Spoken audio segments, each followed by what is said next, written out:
All right. Hey, everybody. Hello, hello. Hello. We will start with finishing up our new players PC. Hey, everybody. Welcome to the Lost Mine of original D&D. I am DM Gallibond. I have the players are starting to trickle in to the Discord and the Roll20.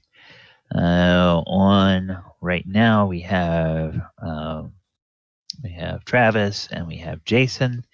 We have Gooney and Amira are on the way. Oh, okay, Amira is in the Discord as well. Hello, hello. And Jason is here, and we are getting his character all set up for the game. And I am getting my little monitor going because I was just running all kinds of late tonight. But that's all right. Okie dokie.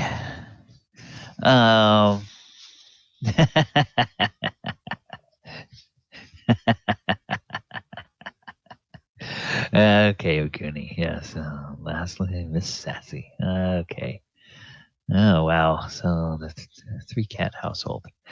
All right. So back to Jason. I so rudely interrupted him in the middle of creating his character.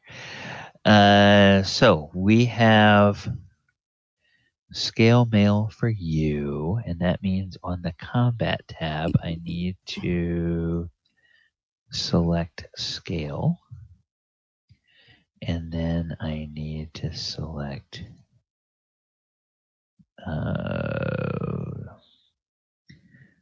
and then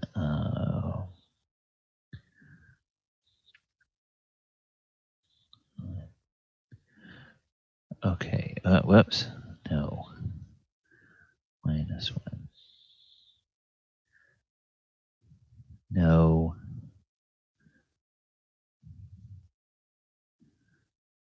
I guess 0. Okay, all right, there we go. No, -1, yes. Okay, so your armor class with scale is a 6. Shield gives you a -1 bonus, so that would normally take you up to a 5, but because of your dexterity, you have a 13 dex, which gives you a +1 bonus for your armor class, or actually a -1 bonus. The way this thing figures armor class, it takes your armor class down to a 4. And if you remember AD&D, you also remember that armor class was backwards. The lower the armor class, the better. So that's something that I still have to try to remember every time. Yeah. Yeah. Okay, and then obviously, okay, I think I'm done playing around with the character sheet. So you can drive your character sheet now. You can change the name to anything that you want. There is a default token that I have, but if you, probably, I would probably say sometime during the week, unless you've already thought about it, we can do it at the break. If there's a token you find that you want to use for your character, send it to me, and I can attach it to your character sheet in the game, and then it will. We will use that token going forward. But yes, what other questions do you have at the moment before we start doing introductions of everybody? I need to level up. Oh yeah, what points did we get last week? Nothing right now. Oh, what points did you get? Did I? No. But then I also leveled up and I'm like, I don't know what to go, where to do. I don't even know if I picked a spell last week. Okay. We're very organized here. Yeah. Hey, you know what? This is a perfect time to join then, Jason, because you can be finishing around the edges of your character, and I can be doing housekeeping from last week for the players. So, last session, there was a lot of good things. I'm going to go ahead and close this one on my screen because I don't need this one. Last session, we had quite a bit of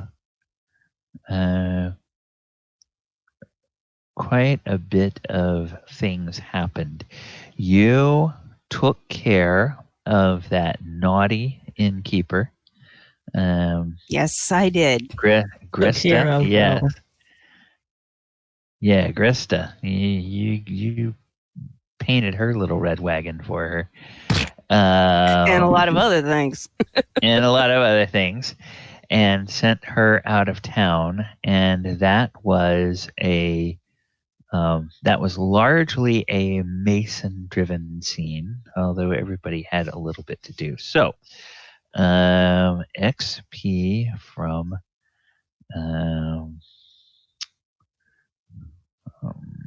last week.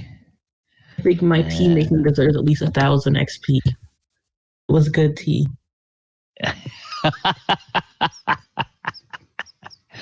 Your tea deserves 1,000 XP. Okay, well, maybe. All right, so they cleaned up the sleeping giant / dealt with Grista. Then you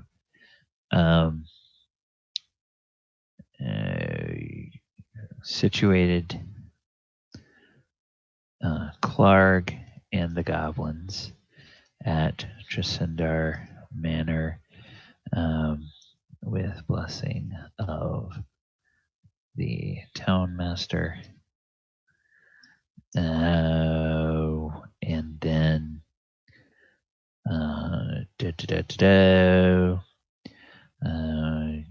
got the saddle for Ripper and need to determine which goblin will ride him.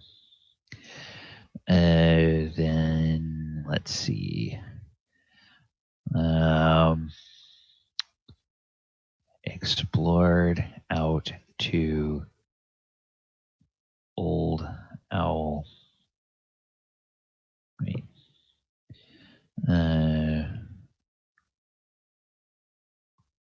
It's Old Owlwell, right? That's where you guys went? Yes, sir. That's where we are? Yeah, okay. Old Owlwell. And found Hammond Cost. We also entered in a rather lucrative contract with the current owners. Oh, yes. Yes. Contract with. I knew there was something. That was my idea. I just like to say that for the XP. Important stuff. Stonehill Inn, annex of Sleeping Giant. Okay. All right. So we're gonna do.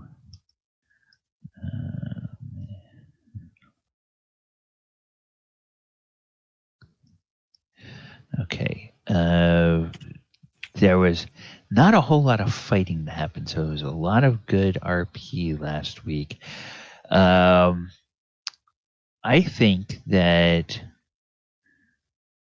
we are going to say that everyone gets a base of XP.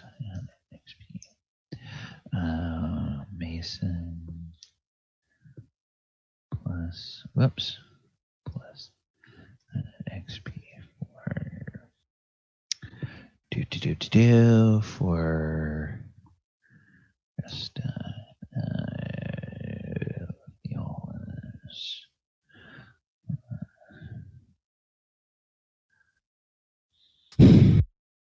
Okay.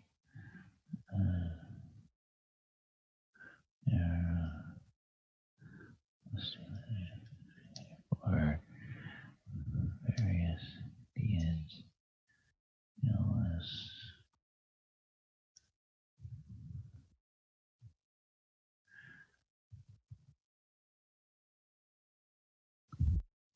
Okay, so all of you will get 500 XP.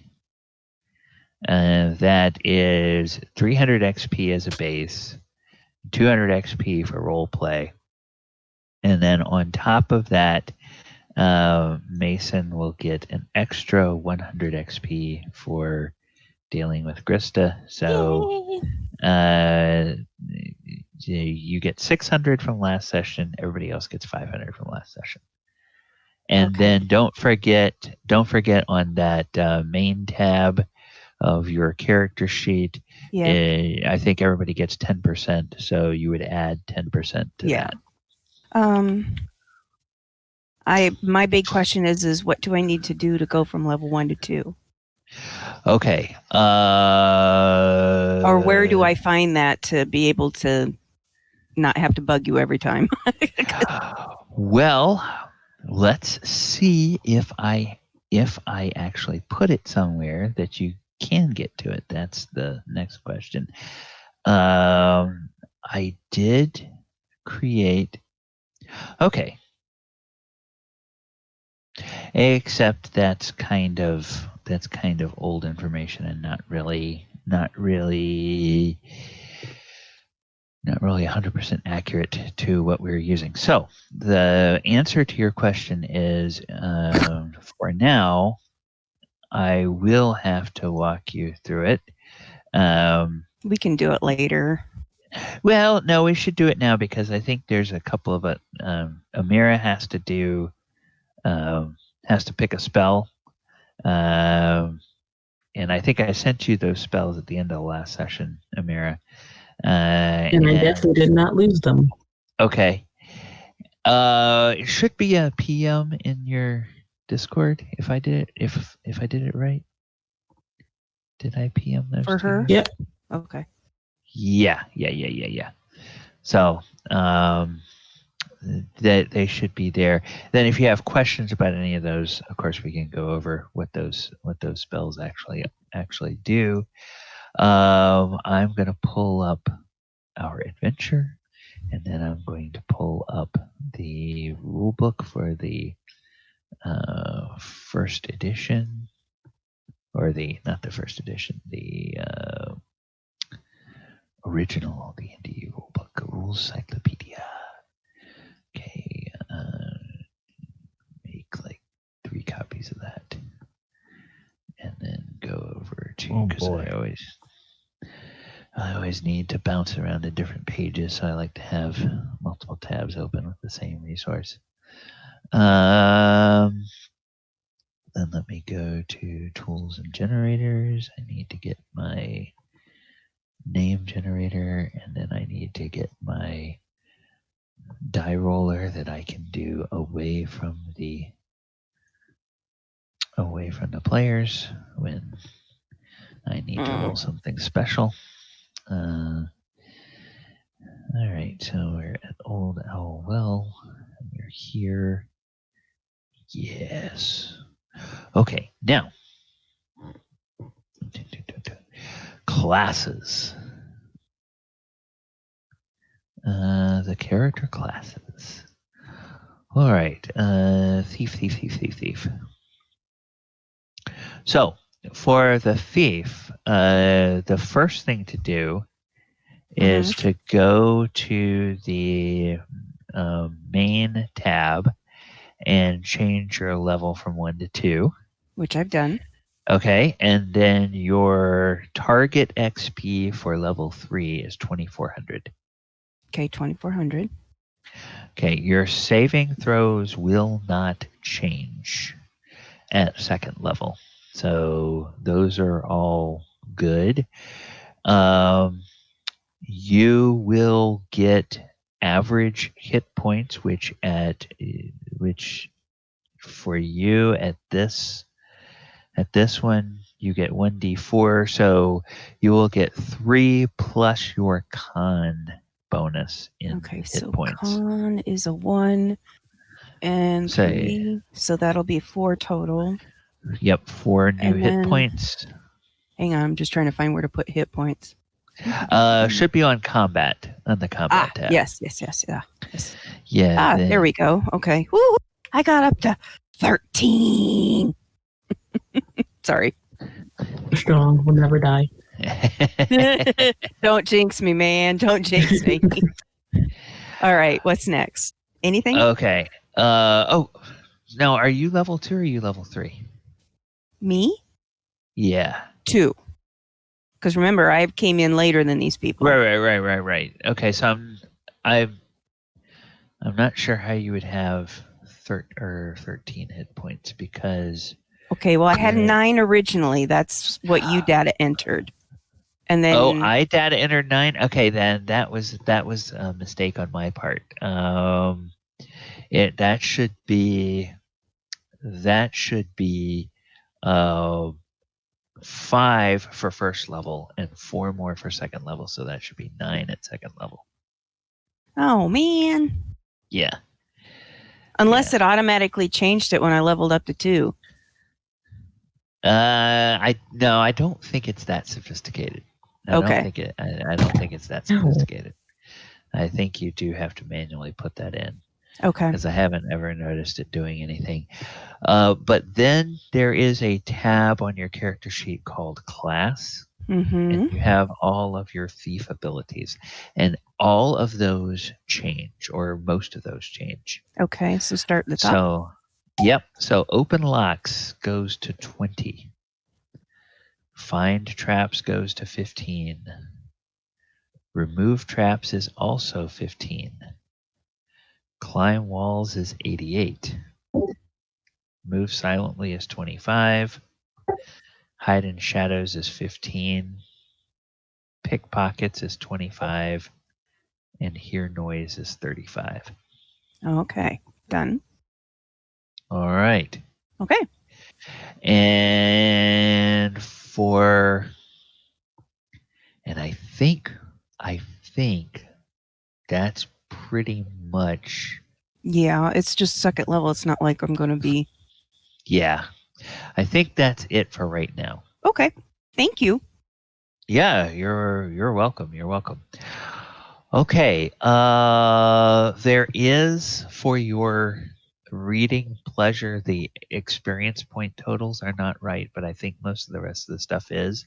If you go in the Discord to the text channel called Thief Class, there's a PDF, probably 10, 15, maybe 20 pages. Okay. And you can download that PDF and read through it, and that gives you kind of all of the deets about the character and class. leveling up and all that fun stuff. Yeah. Yay! The mechanics should be right, but the experience points are not correct for what we're using in this adventure, because that was an optional rule I was thinking about for running a full-length campaign where you could put you could level all the classes Gotcha. at a more even rate. Okay. All right. All right, I'm good. All right. Next. Now, Amira, did you decide what second level spell you wanted to take, or do you have questions about any particular second level spell you want to ask? I googled a few of them while you were talking to Gooney, and I like phantasmal force because it means I get to mess with people's heads. Ooh. Yes. Now what I will caution you is that a lot of times the resources you find for old versions of D&D on Google are actually AD&D, which is a little bit of a different thing. So let me just pull up the Phantasmal Force spell in this thing and make sure that it's doing what you think it's going to do and that it's what you want. So, this spell, okay, Phantasmal Force, range 240 feet, duration, concentration, effect, a volume 20 foot by 20 foot by 20 foot. This spell creates or changes appearances of everything within the area affected. Spellcaster can create the illusion of something he or she has seen. If not, the DM will give a bonus to the saving throw for those trying to ignore the spell's effects. The spellcaster does not use this spell to attack. The illusion created will disappear when touched.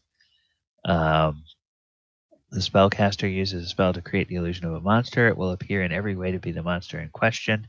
However, the monster is AC 9 and will disappear when hit. Spellcaster uses a spell to create an attack, a phantasmal magic missile, collapsing wall, etc. The victim may make a saving throw versus spells if he's successful. The victim is not affected and realizes the attack is an illusion. Phantasmal Force will remain as long as the spellcaster concentrates. The spellcaster moves, takes any damage, or fails any saving throw. The concentration is broken and the phantasm disappears. The spell never inflicts any real damage. Those in air quotes killed by it will merely fall unconscious. Those turned to stone in quotes will be paralyzed, and so forth. The effects wear off in 1d4 turns, so 10 to 40 minutes. If the character does not make his saving throw to realize the attack is an illusion, the damage sustained disappears immediately. Or if the character does make his saving throw to realize the attack is an illusion, the damage sustained disappears immediately. All right, so was that the same thing you had found, or was it a little bit different? Did you read what I just sent from like the Discord thing, or? Oh no! I was reading out of the rule book. So let me go back over here.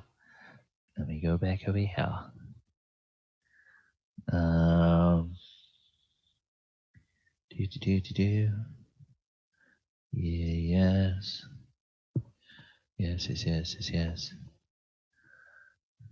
Yeah, that one is not. That one is AD&D. That's not this rule set. Okay. So I will. Let me see here. What must I here? Come on here, you. Where'd you go? There you went. Do.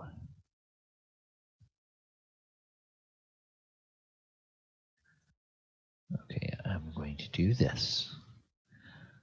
I'm going to take 2 screenshots for Amira. And send them to her. Okay. No.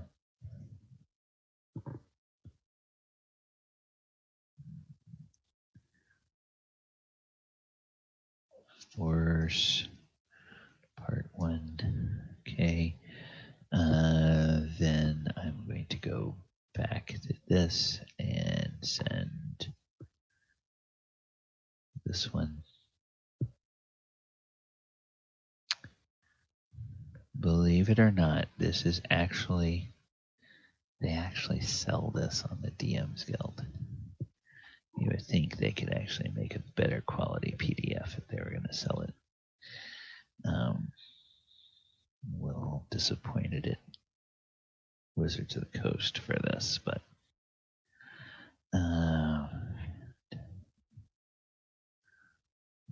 Flourish Part 2. Okay, so there's the Part 1 and the Part 2. If you read that. And as you'll notice, in this edition, they hadn't thought of the having uniform description of whether or not spells required material components or whether or not it was verbal, somatic. Sometimes it would tell you in the text of the spell that it required something, and sometimes it wouldn't. And if it didn't say it, then you kind of were left on your own as to what to do. I'm just playing it that if it doesn't say it requires materials, then just whatever your spellcasting focus is good enough. Like, you hold your staff or you hold your wand or whatever it is, and you cast the spell, and it's good to go.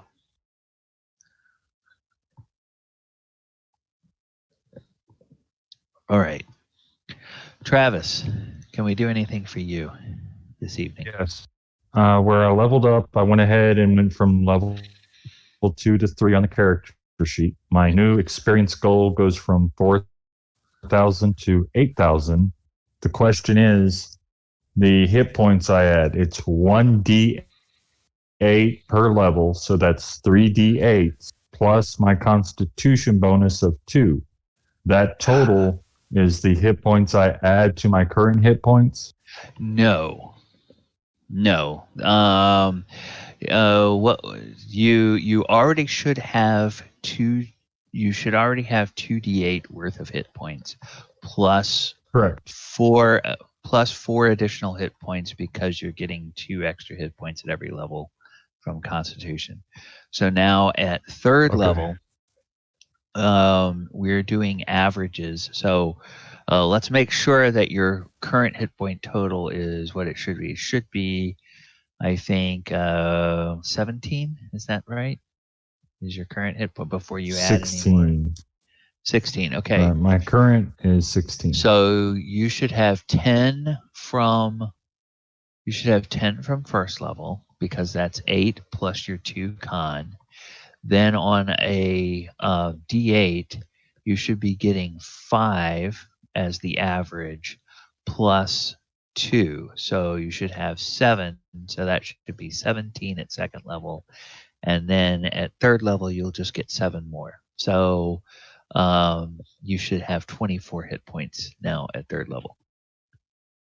Okay, great. Thank you. Yeah. And when I say the average, the way they've always done that in the source books that give you that, it's half of whatever the hit die total is, add 1, that's the average. And then add a con bonus on top of that. So sweet. Yeah. Yeah, that works. So and for Jason, the first level, we always give you maximum hit points.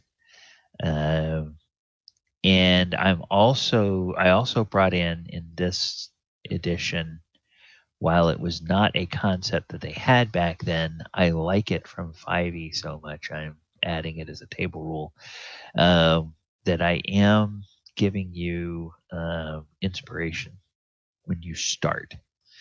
So everybody starts with inspiration, and that just means that if you really, really, really, really, really need to roll a d20 over again, you can use your inspiration for that. And then once you use it, you'll have opportunities to earn inspiration again. And it's a resource that you can use for your other players. If the fighter is trying to save against poison and fails and would die, and you really don't want the fighter to die, you can say, I'm going to give the fighter my inspiration and let him reroll that save. So it's something that you can use for yourself or share with other members of your party. Does make the this edition a little bit more survivable.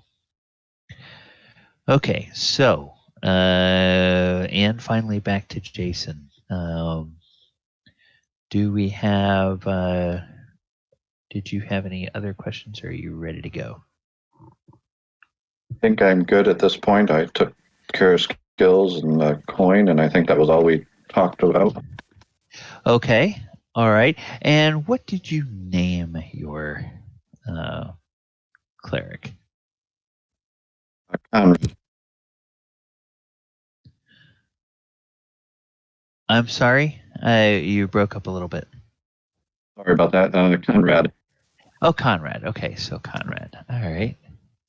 Conrad the Conrad the cleric. Okay. That's funny because. All right, so then we have Mason, the thief. We have Amy, the magic user. And we have Theolis, the fighter. All right. So, Jason, since this is your first time playing with us, I would like to ask you to give everybody, your elevator pitch about, how long you've been playing D&D, how you found us, and what your interest was in this game, and then when the PCs meet Conrad, we will then introduce Conrad, and then I'll ask the other players to each do the same so they can introduce themselves to you. So, Jason, take it away. Name's Jason. Started playing D&D back in the late 90s, early 2000s. A group of us played 3rd edition. Played that for a while.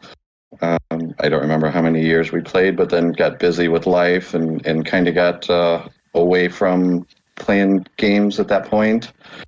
About 6 years ago, there was a group at the local library that started playing D&D again. So I got involved in that, and that's where I picked up playing AD&D. We played that for about 2.5 years before that kind of fell apart. After about a year break from that, the DM that was doing that reached out to me, wanted to know if I wanted to play some more. So there was a group of us that got back together, and we played that again, AD&D, for a couple more years until this COVID hit, and then that kind of broke us apart. So it's been about a year since I played, so I was anxious to get back and playing. I've known about Roll20 for a long time. I set up an account 5 or 6 years ago.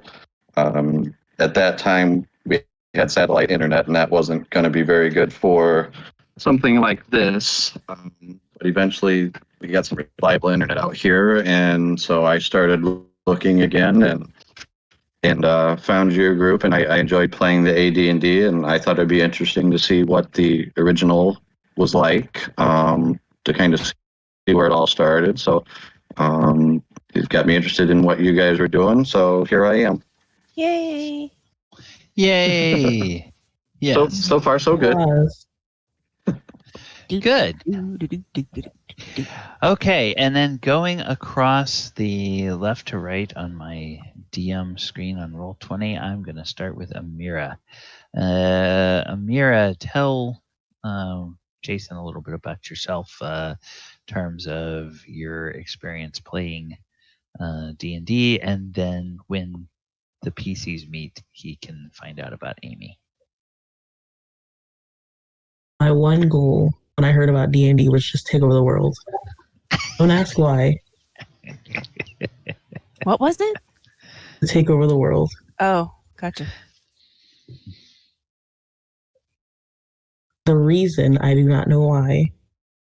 It sounds fun, so I'm doing it. And I've been playing for like 2 years. Amy wants to rule the world.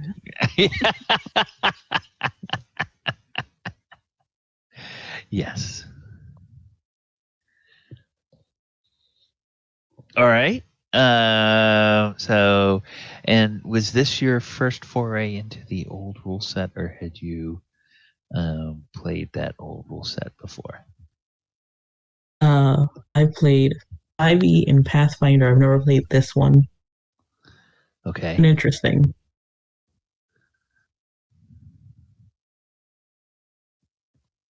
Okay. Then it's going to be a 6 and 6. And we said his armor class is 4. Uh-oh, guys, he's mumbling to himself. Okay. Yeah, I was Are we just going to setting die up. today? He's summoning little dads. I was just setting up the token for Conrad. All right. Theolis, or Travis, I should say. Tell us a little about yourself, or tell Jason a little bit about yourself. Spry young man in my mid 40s. Yeah, okay. I played Advanced Dungeons and Dragons, which is what was current at that time when I was 13 or 14, about 30 years ago. And so I needed a constructive hobby that gave me some nostalgia. And Gallibond was kind enough to nurse me along because I stumble a lot, but I really enjoy the story that we're developing as we go. Yeah, this group does not lack for personality, and that's good. And speaking of personality, Gooney, why don't you tell Jason a little bit about yourself and your Gotcha. adventure into D&D? Well, Gallibond has been the recipient of the story of my original beginnings in D&D back when I was like 17 and the token female player, amongst a bunch of geeky, nerdy guys. The wrestling room, the mouse that was addicted to Mountain Dew, and the pool table that was the actual table. But I grew up during the satanic panic things, so we were like, doing role play up in the upper level of this dilapidated building, basically. So yeah, it was a very eye-opening experience because I had never gamed before. I had never even knew people acted this way.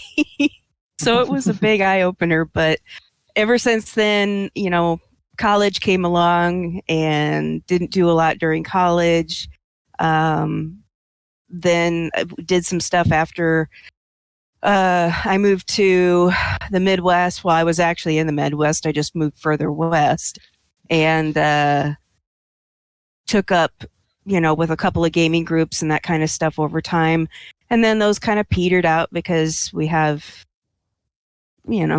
conflicting personalities amongst the group of guys, and just one thing leads to another. You kind of drift off, Right. and then pretty soon, hey, look, internet. Ooh, look, Roll20. I can sit here at my desk in my comfy house and role play and not have to go outside. Right. Like You could pet your cat today, and play. the day after the blizzard. Yes. Yes. Seriously, we had blizzard yesterday, so and I had to go to work in that. Oh, So my anyway, I've done a lot of stuff, everything from, pretty much almost all of the different versions of D&D. I think I've played 5e more than I've played any of the others, but I also did things like Masquerade, and I think that was White Wolf, and I'm in another set of games right now that's Savage Worlds. So I've also played Fate-based games. So I've kind of got a general. I've never done Pathfinder. I've never done, some of the other ones that are out there. But I do it for the friendship and just the general get to know people and be slightly social without having people look at me going, "You're weird." Yes. Like I get it work. Every group has its own bit of weird. Like if you've ever hung out with theater people, or you've ever hung out with music people, or you've ever hung out with, they're all weird in their own Oh yeah. way. I feel I'm attacked married right to now I'm by married to theater a person. musician, so I understand. So Well, no, actually, the I learned something from a theater person that I had not ever really thought of, and it was kind of this eye-opening explanation of, oh, that's one of the reasons I really love D&D, is the whole aspect about sort of improv around the table. yeah. Being able to interact with other people, and somebody throws something out and everybody says, oh, well, let's just run with that and see where that leads us. So that's the way I enjoy playing as a player, and it's the way I enjoy running the game as a DM, is like, okay, there's a story, or at least Yeah. there's situations, and I've got lines I can say, but then if somebody takes a script in a different direction, well, let's just run with it and see what happens. Yep. That All happened right. with Hamilton. Anyway, if you haven't shall we? seen it. Yes. So now, an half hour into the session, we will actually get started in playing. And this first little bit is for Jason. Conrad, you have been traveling out here in the province, and I am going to take you to the map so I can show you a little bit about this map. This is the coastal province of Anhalt. Anhalt is a province of the Sylvan Empire. Sylvan Empire at this point is an empire that's about at its peak. It has no, I'm sorry. It's not at its peak. It's beyond its peak. It is an empire in decline.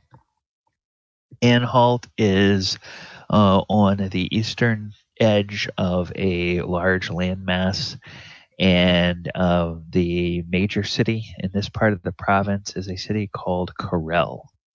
And the town where the PCs found themselves adventuring at first is this little town of Sealsey here on the map. And you, as a traveling cleric, you had come to Sealsey, and there was a big commotion going on because there have just been some adventurers in town that have dealt with a problem they had with a bandit gang called the Red Brands. And people are very happy because they don't have to worry about the Red Brands anymore.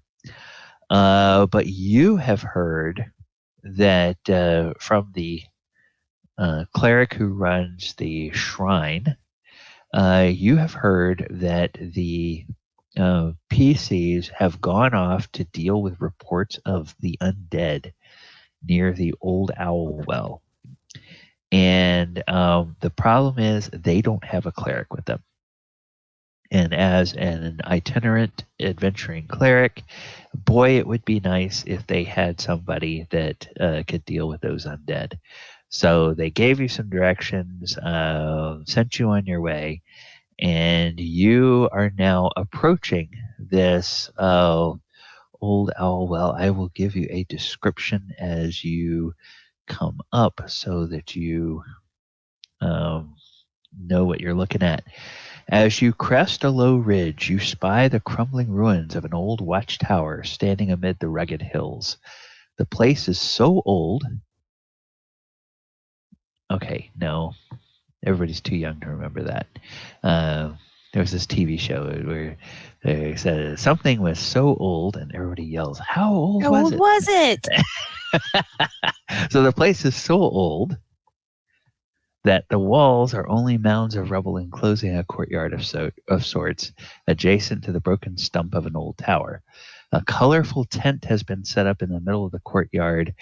Now, the people are in sight, however.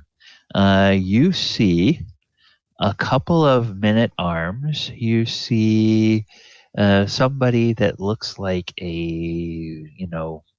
somebody that looks like a kind of a roguish scoundrel type. Somebody who looks like sort of a leader fighter type.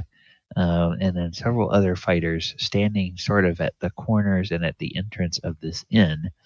And the roguish type is sort of standing at the tent flap, kind of ear pressed or, peeking in to see what's inside. And Conrad, if you can control, Jason, the token that we have here on the map for you, then you can, okay, great. You can go ahead and come on up. And these areas here and here and here are breaks in the wall. The rest of the wall is about 4 or 5 feet high. So if you want to walk through without having to climb over, you can go here. Yeah. All right. Hey, Mason. Somebody just walked up, and through that gap in the wall behind you, Okay. Theolis, you can see that as well. And, I will continue to keep even though it's probably not nice, I keep my back to them, but I'm obviously aware of their presence, so I've shifted my body a little bit just naturally, and then kind of doing that just a little bit of the side eye, which I have goggles on so nobody can really see that I'm doing it. So okay, just keeping an eye on that area. Okay, and Conrad, a couple of the men-at-arms come up, and so Jason, what would everybody see as they see Conrad? Describe Conrad to them, at least as much as you have thought about what Conrad may look like. I didn't really think of much about what Conrad would look like at this point. Okay, so he's wearing scale mail, has a shield. The Pantheon that I have decided to use for this game is Pantheon for this game. We're just going to run with the Forgotten Realms Pantheon. So if you know any of the Forgotten Realms gods, you can pick one. If you don't, you can just say he's got a holy symbol on his shield or is wearing a holy symbol around his neck and figure it out later. So. Yeah, off the top of my head, I'm drawing a blank at the moment, but okay, I'll come up with something. Okay. Ruggedly handsome in a priestly sort of way. Oh wait, paladin. There you go. Way. Yeah. So he's looks like a priest, got a warhammer. I beat his face with it. Sorry. Well, that's not very nice there. Cackle. Okay, so I'm going to do this. All right. So I guess is anybody going to speak to anyone? No, I'm keeping an eye on what's going on in the tent. Okay.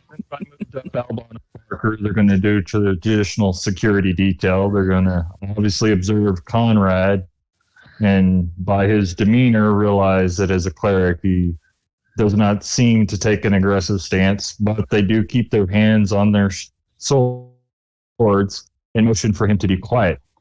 The finger to the lips. Okay. And as you get this greeting, Conrad, you can hear the sound of two voices inside the tent. There is a male voice and there is a female voice. And the male voice says, so, can I count on you to go and treat with the Banshee and find out if she knows anything about who erected this tower? In 3 days, we'll be best friends. Well, 3 days we'll be best friends. Good, good. I'm glad. I'm glad. Now, if there's nothing else that I can help you with, please go with my blessing. But please don't disturb my servants who are working in the tower. I've already made you one promise today. You can't be greedy. Well, I would just ask that you not harass or impede their work that they are doing there for me. It's very important. Annoying's allowed. I'm sorry, I didn't. Annoying them's allowed. Yeah. Well, I would prefer that you didn't, but as long as you don't disrupt their work. We'll see. That's about as good as you're going to get. Okay, he seems to be kind of trying to figure out what he should do, but he realizes that he's kind of, this guy seems like he's probably kind of wary. Figures you probably didn't just walk in here on your own.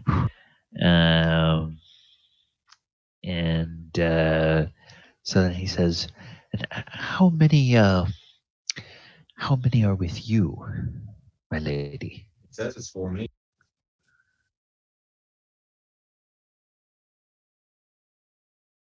In question, you mean like with me right now or like in total? Because there's a slime I'm trying to capture. How many are in your group that are here? I'm gonna just start like openly counting on my fingers. One too many, run.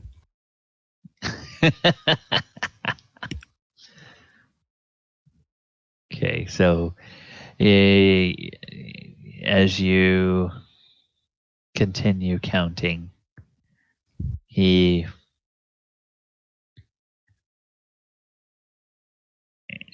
says, well now, if your intent was to take something from me, if you truly have that impressive a force, you could have just slain me where I stand. I'm not gonna get blood on my good shoes. Well,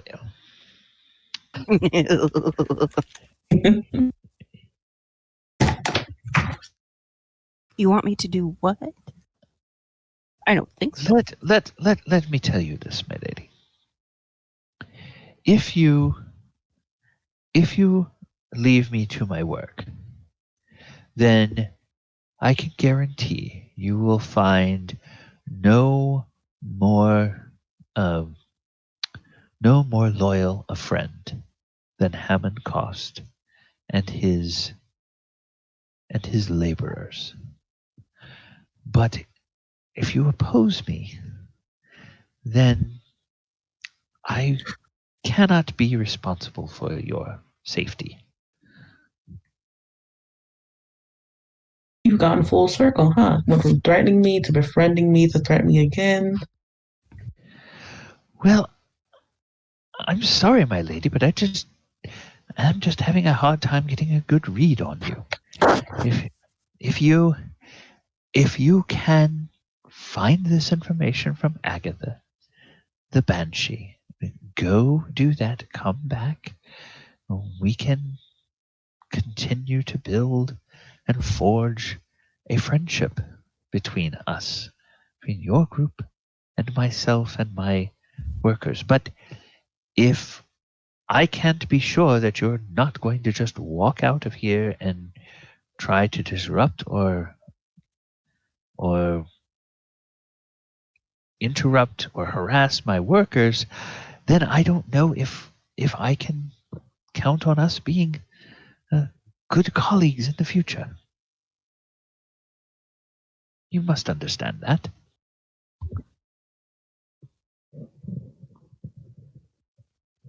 And as I said, we shall see.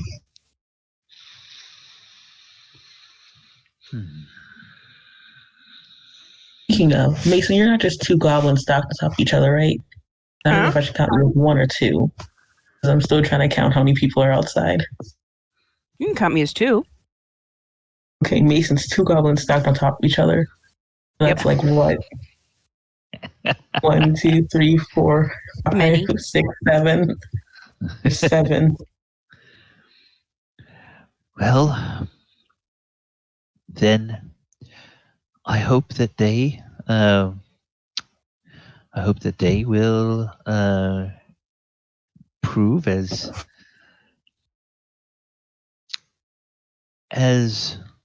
patient as you are. It's not very patient then.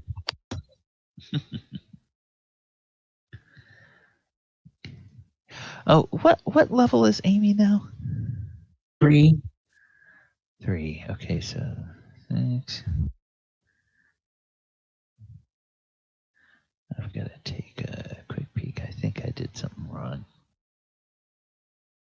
on the token here.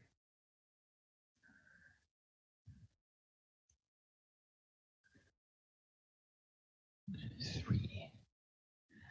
Okay.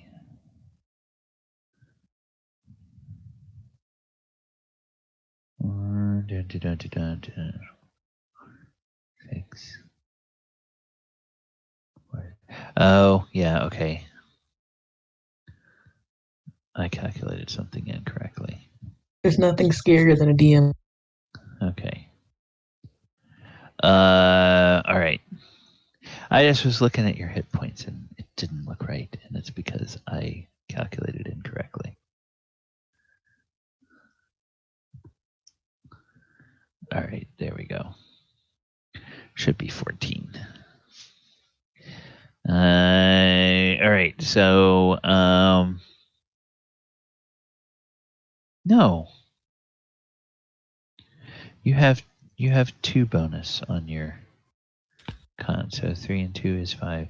You're right, it should be 16. All right, never mind.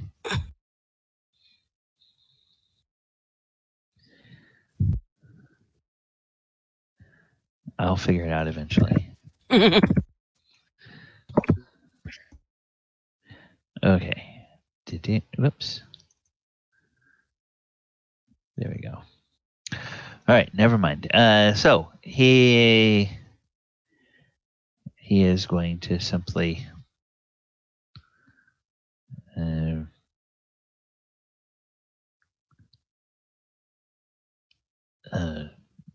he'll bid you a good day and see if you leave, or if you have any more questions for him, you can ask him. I'm just going to turn around and say, Mason, we're going to go see Agatha the Ghost. You know there's no such thing as ghosts, right?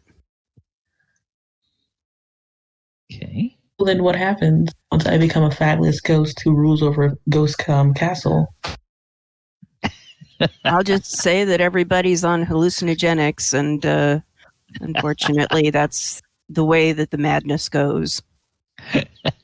Mason. What? It's obviously mushrooms. You don't do hallucinogenics. Whatever. Okay, and Amy, as you walk outside, you see a cleric. As Mason sees her walking towards him, he kind of does one just sidestep to literally let her out, but not anybody else, in case the guy comes after her.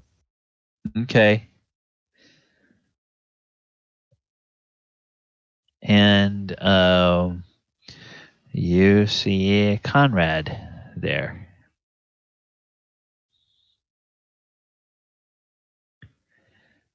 And Conrad, do you see a human female walk out? And I guess Mason and Theolis and Amy, it's good enough time to tell Conrad what he sees when he looks at each of you.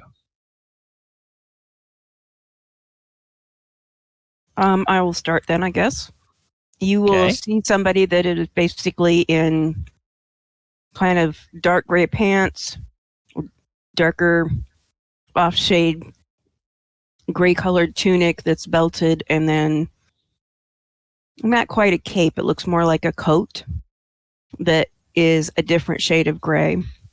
Has its hood up, and this person has like a scarf over her mouth. It's obviously a girl by the voice, but she's got goggles on, so kind of hard to really take a read on her. Okay. That's it. That's all And- next. Yep, Amy would be next, I guess. I guess we're the dark gray pants crew because I have dark gray pants, black boots, and a button up, and a giant witch hat. Okay. Witch hat never leaves. Not even during, Never leaves. Wow, that's dedication. D&D After Dark. Right? I was like, I'm so afraid we've that just was busted our naughty. GM's brain. Okay. And Theolis. What would Conrad see when he sees Theolis? You see a tank of a man is as big as a door for the most part in girth. Chainmail, but nothing of good expense. A smile on his face, but what gets you about Theolis is you can see pure discipline in his eyes. Okay. And then the other three, Barker and Albon, are 2 men-at-arms. They are clad. Let me pull them up. They are clad in chainmail, and they do not have shields. They are carrying battle axes as their weapon. And then there is Sildar, and Sildar is a gentleman. He is clad in splint mail. Also does not have a shield, and he is wearing a longsword. And he looks a bit older than the rest of them, and kind of grizzled, and has the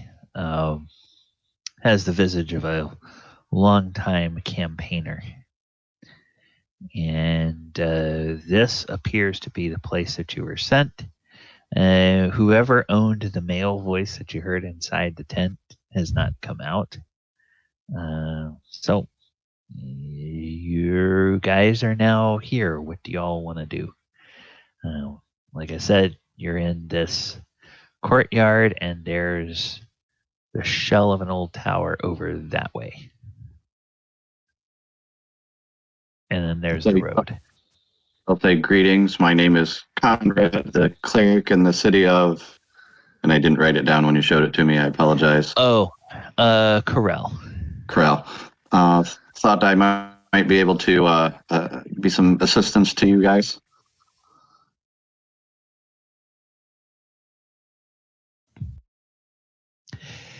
Yes, for the party's benefit, you all remember that one of the people that told you about this place, the guy from the orchard, he said that some prospectors were scared away because of undead in the area. This guy here You haven't. He's the only person here you've seen so far, but you all know from, or actually none of the rest of you have seen him, but Amy knows that the reputation of the wizards from Fair, the ancient kingdom, is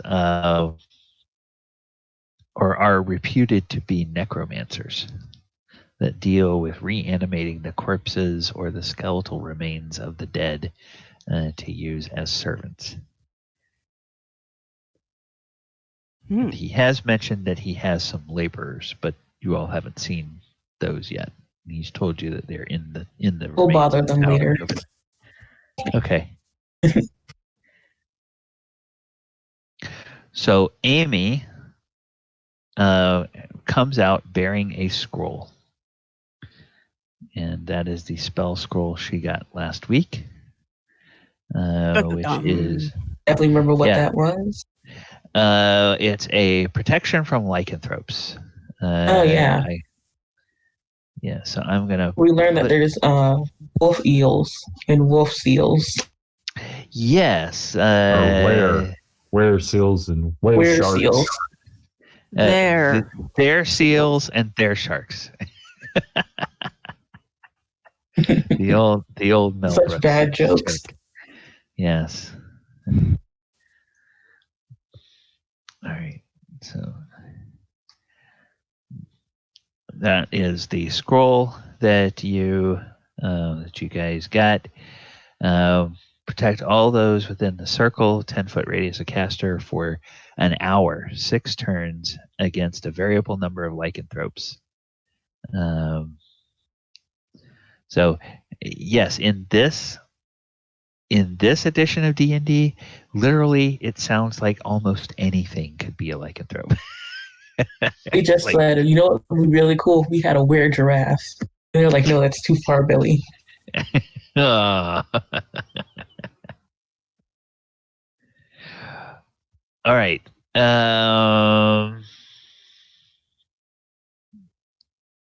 Okay, so Amy has suggested heading towards heading to deal with the Banshee. Any other ideas or any other inquiries from the group? Well, do we want to stop by the smiths and pick up our silvered weapons, or is it too soon? Yeah, let's see. We might well be able to do that.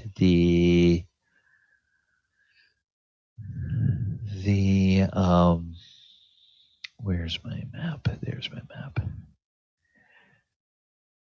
The druid is at Thunder Tree. The Banshee is over at Kloppenwald. So you're here at the old Owl Well. You could, without going too far out of your way, swing back through Sealsy, pick up those silvered weapons, and then head towards Kloppenwald if you wanted to. Or you could... Go ahead. Do we know where Mustard is? Is he on his way back? With your clairvoyance, do you know?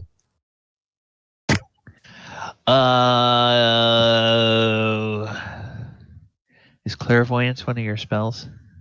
No, with your clairvoyance as the DM, do you know where Mustard is? Oh, yes, I know exactly where Mustard is. But the question is, do your characters know where he is? No, your characters don't. What did you quest Mustard to do, Amira? I sent him off to get a spell that would help me control the slime monster that's in the castle. That's right, your little slimy poo. Yes. She's looking for something that will help her control plants. A spell that will help her control plants. because we have determined that in this edition, the I think it's actually a potion of plant control. A potion or the formula for that potion, if you can figure out how to make it, will give you control of non-sentient, non-beast monsters, like plant monsters and fungal monsters and slime monsters. So we'll let you have that kind of control in this edition of the game. All right, so yeah, you could go by and get those silver weapons if you wanted to, or you guys could just head straight over there. It's up to you. I'm game for whatever. I'm just doing my guardly duties for Her Excellency. All right. Well, oh yes, we ordered the silvered weapons to take care of the undead that we would run into dealing with the Banshee. So the question is, do we take this new friend with us? Maybe we should ask where his loyalties lay. There's an important question we have to ask, which is what you just said. Oh no, I was trying to ask him what he said. I lost part of it. Well, that's the same. You don't take it with you. I'll just build a campfire and roast some marshmallows here and just kind of hang out. Marshmallows without us? He's kind of cruel. Okay.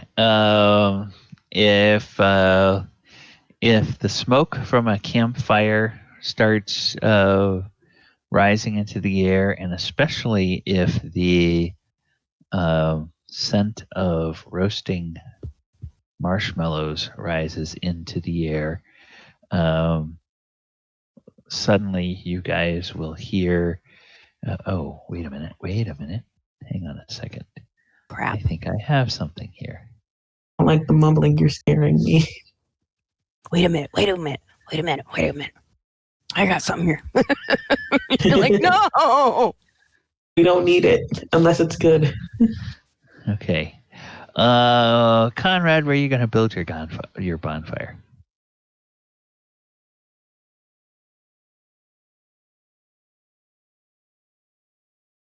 We'll go over here. Somewhere over there. Okay. Boom. There's a little bonfire there. And when the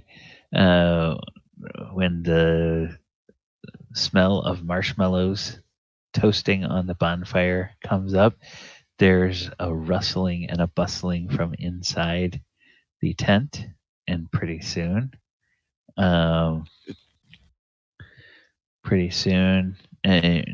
Mason, are you just standing there by the front of the tent for all Sorry, this time? I'm wherever Amy is. I'm like her shadow.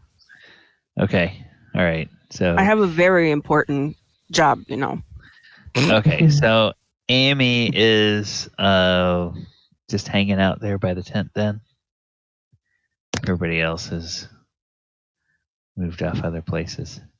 So if you are there, Mason, you're going to see that the tent flaps open, and this guy all in red robes says, is that marshmallows I smell? About this time, Mason will kind of give Amy a slight, just gentle guiding hand to kind of push her out of the way of the tent flap, and then we'll take her space, basically, to put her in between her and this guy. Okay. And he looks around and he notices... Yeah, I think it's marshmallows, that guy over there. Oh, wonderful. And thank you for a sweet tooth. Conrad, you see a guy who looks like a prototypical wizard dressed all in red come out of the tent, and he's got this big smile on his face, and you can tell he's got a hood on, and his head is shaven, and there's some Right. sort of a tattoo on his head. You can see part of it. Go ahead and roll an intelligence check. And Now so what? on your character sheet, you'll go to the main tab, and there's like a little die right just to the right of the intelligence. If you hit that, it'll make an intelligence roll for you. Oh, okay. All right. 18, you were looking for 14 or less, so you don't recognize what that tattoo means. But Okay. clearly from the way he's dressed, this guy looks like he's an arcane caster, a magic user in the parlance of this edition. He says, oh, it's been so long since I've had toasted marshmallows. May I have one, good sir? Get him on over, and I'm telling him I'm sorry I forgot the graham crackers. Oh, well, if you had the graham crackers, you would be a prince among men, but just the marshmallows alone, it takes me back to when I was just an apprentice, and we would go out for camps from the School of Wizardry. And we would go into the woods, and we would build bonfires, and we would toast marshmallows, and we would tell all kinds of stories about, all of those horrible people in the cities that just could not understand the ways of the arcane wizards. Did he say lizards? Wizards. Mason, Wizards. no, Mason asked that of. Oh, Did he just say lizards? I think he said wizards, but I wouldn't put it past them to be a lizard too. Okay. Kind of bizarre. If you ask me. He's a bizarre person. That's an understatement. I'll tell you the rest on the way. Okay. So this new guy, we taking him with?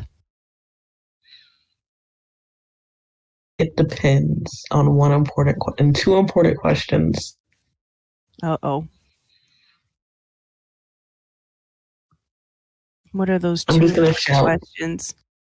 I'm gonna shout, "Hey, Conrad!"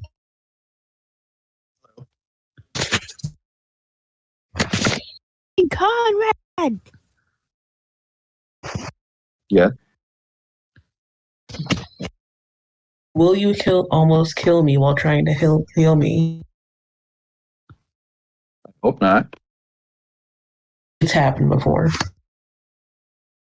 Wrong answer. like It's an a party interesting story. requirement. No. I was literally at 1 health when you tried to heal me. When I gain sufficient power, I can heal you, sure. And question number 2. How do you feel about world domination? You want it?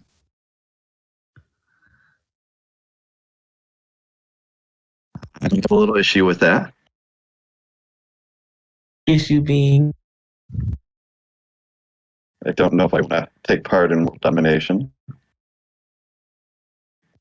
I'd be not like evil world domination. Mason kind of turns to her a little bit and goes, sounds like he's a stick in the mud. We can fix that. Let's hope.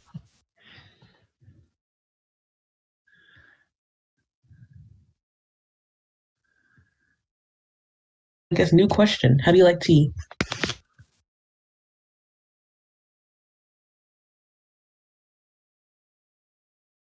I don't think he's really into this. And next we'll just drag him along and see what happens. Well, that would be the social experiment of the season. Sounds like fun. Only you would find things like that fun. I find them boring. Boring, boring, boring. Anything can be fun if it's towards the end goal of world domination. Yeah. So, what are we doing here? Is Conrad just sitting there ignoring us, or is he like contemplating the universe? Yeah, with my new friend. Okay, well, Haman will, if he can bum a couple of marshmallows off of Conrad, he will be very happy. And then after a few minutes, he will bid you all farewell. And he will say, I must get back to my work. And he will, actually, now that he's out here, he will go ahead and he will walk out of this area. And he will head off this way over to the actual tower. And so he runs on off over towards the tower. Do you want to follow him, or do you want to go to the camp? I'm listening to Mason really quick, like whisper. He goes inside.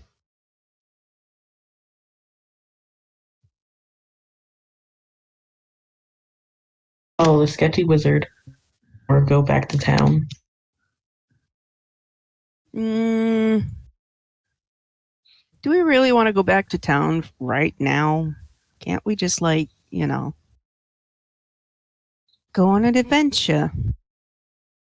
Not that this afternoon wasn't an adventure. How many days were we on the road, or how many hours once we left town? Oh, it was like 4 hours over here. Okay. So it wasn't too long. So yeah, you left after breakfast. So you probably left around 10 o'clock. It's early afternoon. Conrad was probably an hour behind you. Okay. So you all have been here maybe an hour and a half now, and he's been here about a half hour. Gotcha.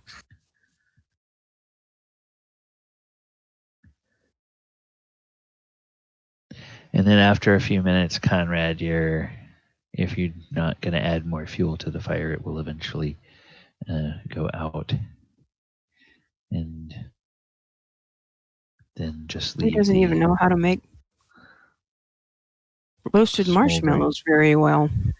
You got to burn them and then pull the outside crust off, that carbon outer burnt shell. Yeah. Nice and gooey on the inside. Mm-hmm. Which you stick back in the fire. I think you just want to burn something. Is that a problem? If I do? Only if you start another unintentional fire. But I didn't start an unintentional fire. Did I? Good point. She burned exactly what she wanted to burn. I don't remember burning anything. Yet. Yes. All right. So I'll kind of go over towards Mason. Or not Mason. Good God, that's me. The paladin. And kind of... Split personality disorder. Yeah. I told you, Mason, just two goblins on top of each other. Yeah. Covered up in a cloak. Yep. One is the legs and the other is the set of arms that they're puppeteering. And he kind of looks over and goes, "You look like you need some fun. And not the marshmallow kind of fun. Why don't you join us for a while?" World. What? I'd be honored to join. I said I'm eager to go out and learn about the world. Well, you'll definitely learn about something with this And you group. don't get a choice. Huh? And you don't get a choice whether or not. Let's go. No, you always give them a choice. You just make it look like they think they have a choice when they really don't. And about that time, you can kind of see Mason's eyes somewhat through the goggles, and he kind of winks. when he looks at the palette. Okay. I'll say it sounds like fun.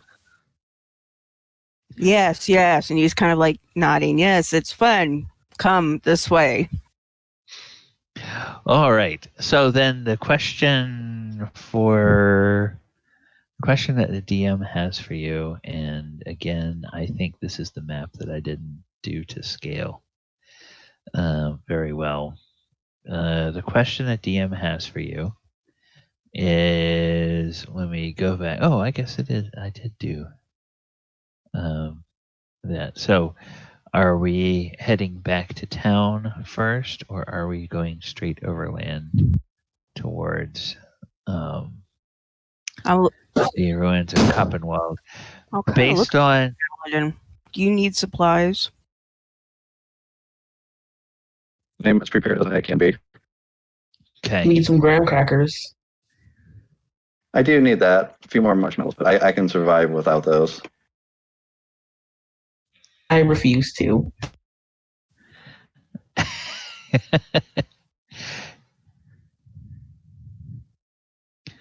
so I'm gonna call for a vote.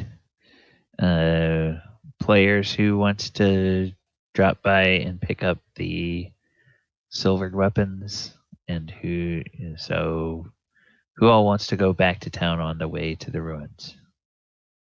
Yeah, we should probably pick up the silvered weapons. Okay, I so want to that's go look at my one. shiny crown. Okay, so that's 2. And Theolis, what about you? Yeah, of course, I'd like to pick up the silvered weapons. It's best to Okay. be prepared for whatever foe we're going to fight. Come on. We're not fighting her. We're making tea. But she's surrounded by the undead. Never trust the undead. You're right. We should definitely get the weapon. Okay, so then that's majority rule. So we will take another walk back to town. It's an 8-mile walk, which if you had rode all the way, would take you about 2 hours to do. But because this part is on a kind of a hilly, overgrown game trail, it takes you maybe an hour and a half to get back to the actual road, and then the rest of it is a little bit easier to get to. So 2.5, 3 hours, you get back to town. So we're looking at maybe looking at 5 o'clock in the afternoon. And what time of year did I say we were? Did I say we were in the spring? I thought we were getting close to winter. Oh, okay, we're getting into fall. So yeah, it's getting a little bit dark. You guys want to spend the night at the inn and then head off in the morning, or do you want to head out overland in the dark? I mean, I'm game for like going out in the dark. I don't think any of us have night vision. No. Yep, you're all human. So, including Genetics. all. The enemy. Okay, and it's going to be as Gooney was pointing out, it's going to be the time of year where it's getting a little chill in the air. So, you all head back to CLZ. And let me see where we are on this map here. And you're at the Stone Hill Inn, which is the... oops, that's why it's not doing that. Which is the inn where everybody is staying. You pick up the weapons from the smith. Those are done. I think you paid half up front, so you can deduct the other half from that. And Jason, based on you have 40 gold. So if there's anything that you want to purchase, you can let me know what you're looking for, and I can look up the price in the book. Most basic adventuring gear is the same from edition to edition. So if there's some stuff that you want, just let me know what you're looking for, and I'll tell you whether they have it or not in this edition.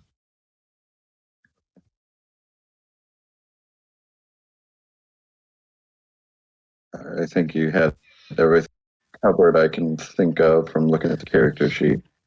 Okay. All right. Yeah, they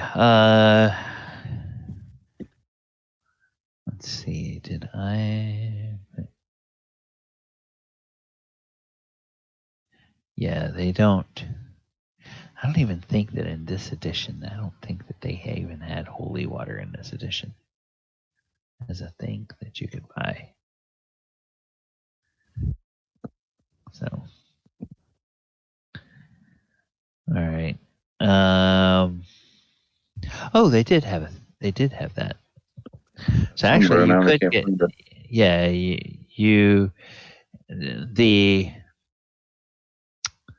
the priest at the shrine. Oh, there it is. Yeah. So we do have it on your character sheet already. I'm looking at the weapon equipment Oh, sheet okay. from Yeah. the Discord server. Okay. Yeah. Holy water will deal 1d8 to I believe it's to undead and to evil things. Let me just make sure what holy water. Water has been visited. Normally placed in break bottle. Only does listed damage to undead monsters. All other characters and monsters are unaffected by it, except for being wet. Okay. I'll take the holy water, one holy water. Okay, so that's 25 gold.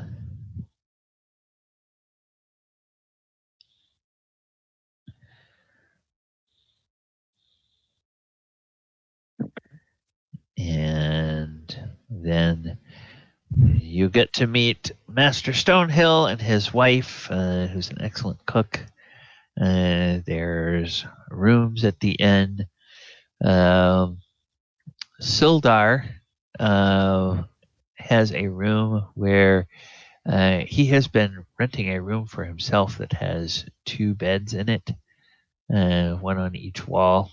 And so he tells you that if you don't have the funds for a room, you can use the other bed in his room. It is unoccupied. And they are working on, you discover that they are working on sprucing up another inn in town called the Sleeping Giant, which is now going to be an annex of the Stonehill Inn. Did you guys come up with a name for that last week or not? Because I didn't write it down. I don't think we did. Not yet. We're waiting for a name for the group to rename it, I guess. Yeah. So the Sleeping Giant will be renamed in honor of this adventuring group once they figure out what they're going to call themselves. And Amy gets them to bring out a pot of boiling water so she can make some tea. And there's standard inn fare. There's the roast chicken, the roast mutton, the roast beef. All of it kind of heavily salted. You can tell, which is the way they preserve things. And there's the harvest vegetables that they have along with it, and some potatoes, mashed potatoes and baked potatoes and strained potatoes and steamed Fried potatoes and fried potatoes. got And gumbo shrimp and fried shrimp. Sorry. I'm bad at distracting. I'm so sorry. And I'm not sorry. I'm sorry. Not really, I'm but sorry. I'm not sorry. it's All right. So the evening passes uneventfully. Then the next morning, are we gonna head straight on off to the ruins? Right in the Do we morning get to walk in? for morning devotionals. Okay. All right. Morning devotionals. And everybody meaning Amy, deciding what spells they're memorizing for the day. And then you guys will head off. Okay, so 14 miles, that's gonna take again, because it's overland and you guys don't have horses, do you? Or do you Nope. have horses? Okay. So overland walking, it will take you into the mid-afternoon to get to the ruins of Kloppenwald. So I am going to go over here and I am going to look for this. What is this table? Okay. Do.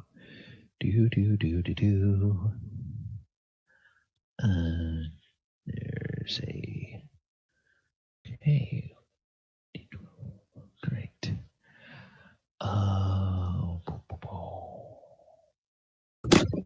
11.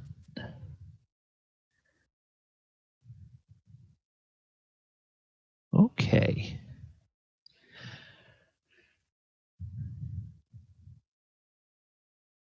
Oh, sorry.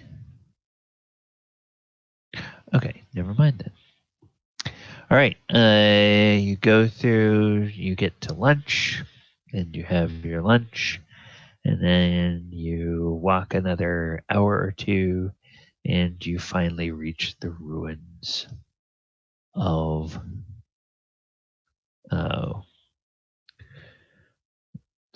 of this town called Kloppenwald. And we'll go ahead and we will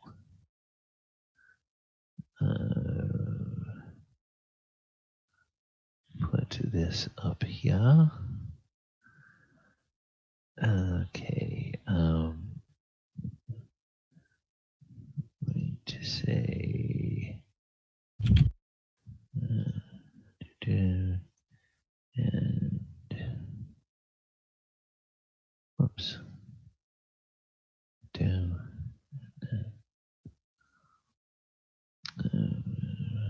Down. Right. I'm gonna put it down. Anybody else need to be taken care of? Yes. Other people need to be taken care of there. And there. Okay.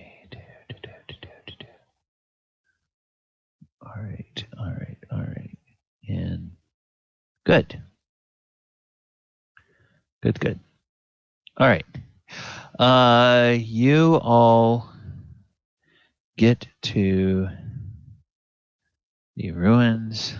Oh. ooh, dark. I don't need to do that. Let me. It's a big black box. Yes. Let me change this.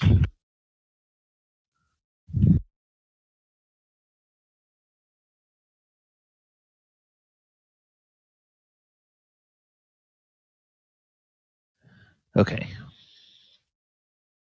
Hmm.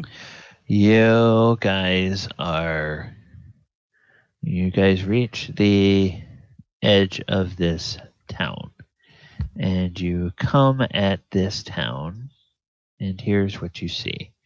Forest grows dark and still as a trail winds deeper into the trees. Heavy vines and thick layers of moss drape the branches, and the air is noticeably colder uh, than in the surroundings. The uh, the town sits in ruins, and there doesn't appear to be much activity. And you guys are coming at the town as the path winds around. It actually leads you into the town from the north. So I'm going to go ahead and get your tokens, and I will put you guys out onto the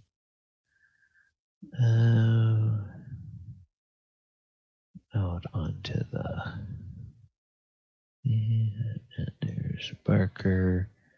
There's whoops.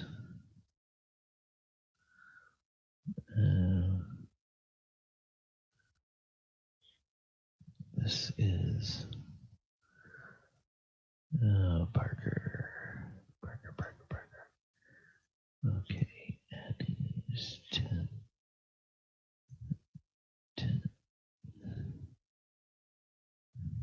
That is 5. Okay. Then we have Amy there. We have Conrad. Okay, you know what I'm going to do? I'm just going to screw this. I'm going to go over here. Go over here. I'm going to take everybody.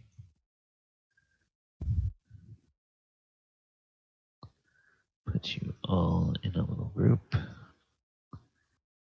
Grab everyone from this map and just dump you onto this map.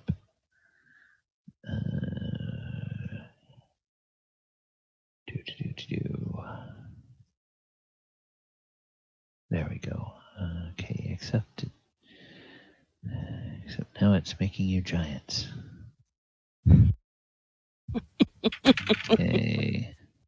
We are giants. Yes, you all did not drink potions of We five both one. enlarge. Yeah. Okay. All right. So, you guys can arrange yourselves however you would be, but you all are up here at the northern edge of the town. As you are coming in, the place looks to be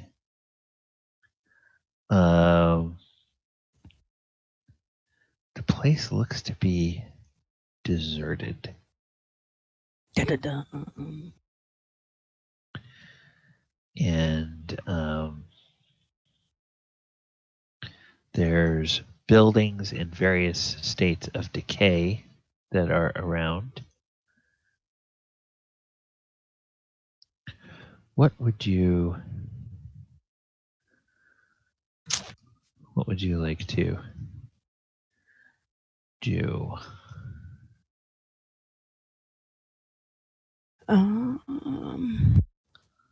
Well, I'll be kind of behind Amy again, taking up kind of that back position to make sure that nobody sneaks up on us.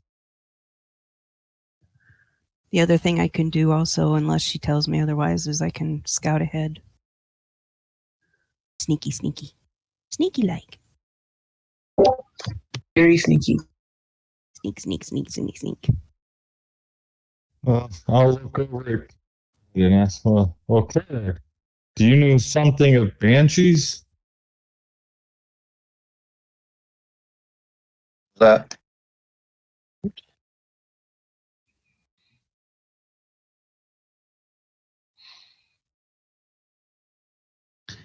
You can roll you can roll an intelligence check and see if you know anything about banshees.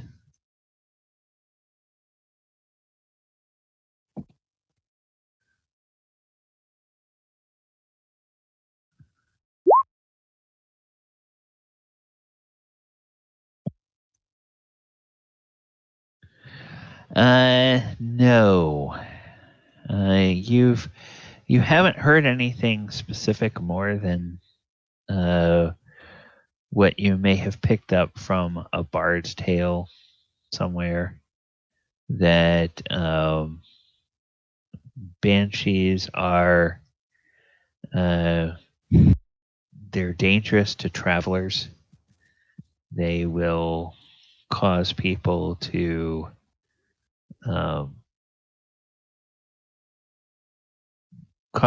sort of lose their minds and become very afraid, and they can be fatal if you don't get away from them.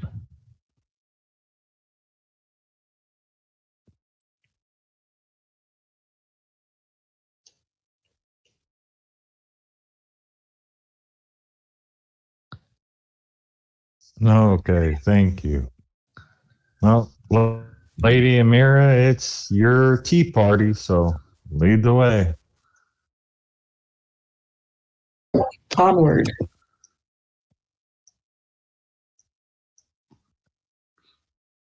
Go ahead and run for my character. All the characters are tiny. I had it all zoomed out.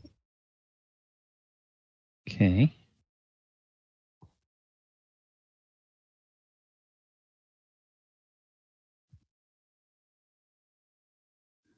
Any of these buildings look interesting? As you look around, most of them look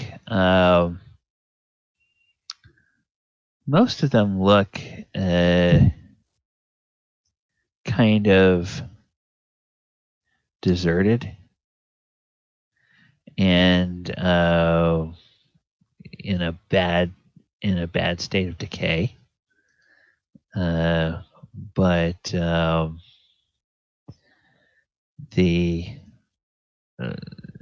there's a couple of them that do look a little bit more intact, and one of those is a building that's looks like it's the bottom floor of what was once a small tower. Rises up about 15-20 feet, and you think the construction is type that you've seen in this part of the world before, where the bottom floor was all constructed of stone, and then the floors above were made of wood.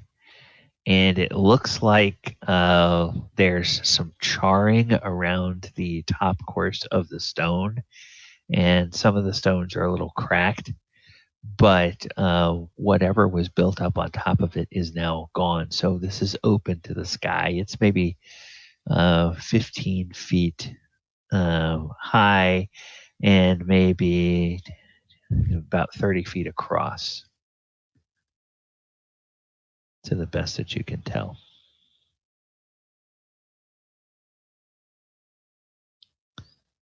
And that would be this building right here.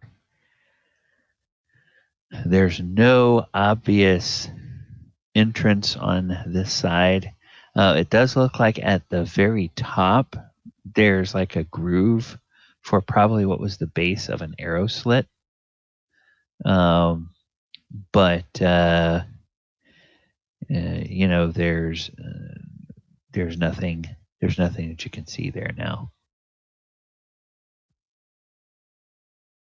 Deserted town that we know has some sort of undead in it. So I'm gonna do the smart thing and start yelling at the top of my lungs. Yeah. One moment. Lady Amira, You see- does you- the poem you were given give you a sense of intuition or whatever the magics that you weave? The staff or the comb? No, the comb.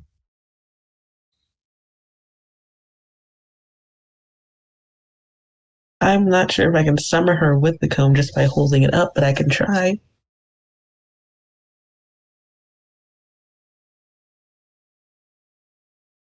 I'm gonna hold the comb up in the air and just yell, Agatha, we have something of yours.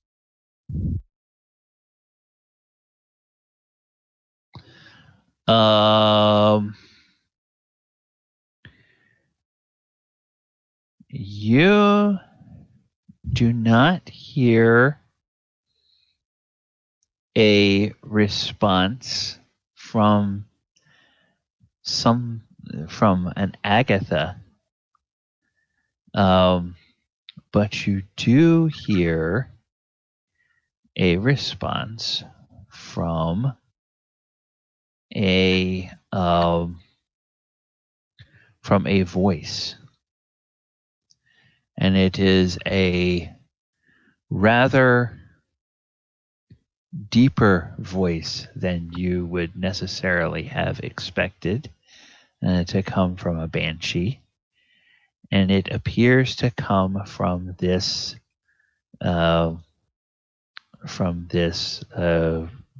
bottom course of a tower, and it says, Agatha. Nobody has ever called me Agatha before. And with that, there is sort of a green claw that grabs the top of this course of stone. And then another green claw grabs the other top, and a head rises up from it. And the head is green. And the head looks like that of a dragon. And it says, Oh, boy. ooh, so people have come. Tell me, what have you brought me? Or did you simply come to feed me?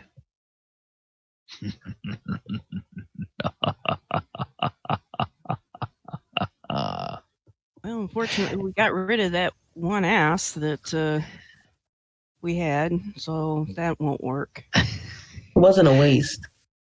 Well, it wasn't a waste. It just, I don't know.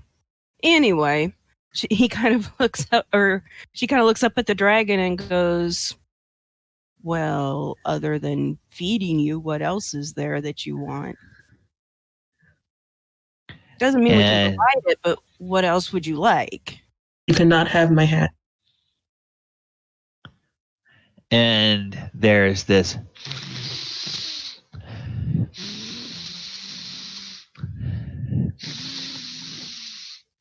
great intake of breath. And he points over the pallet and goes, he has marshmallows.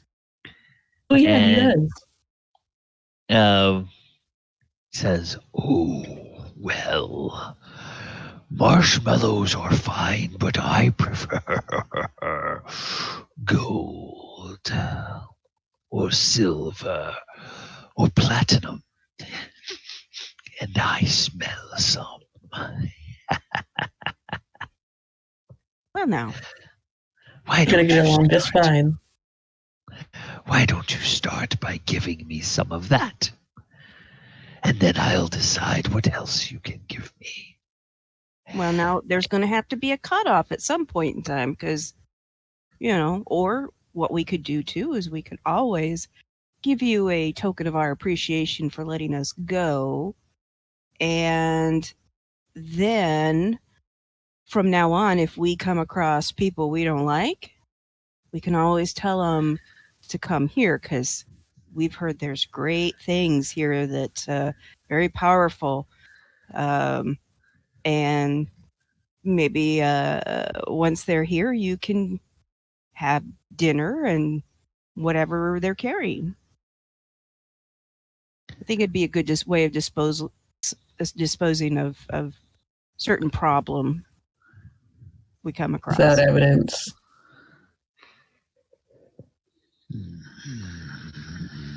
We could say maybe we have to send so many people this way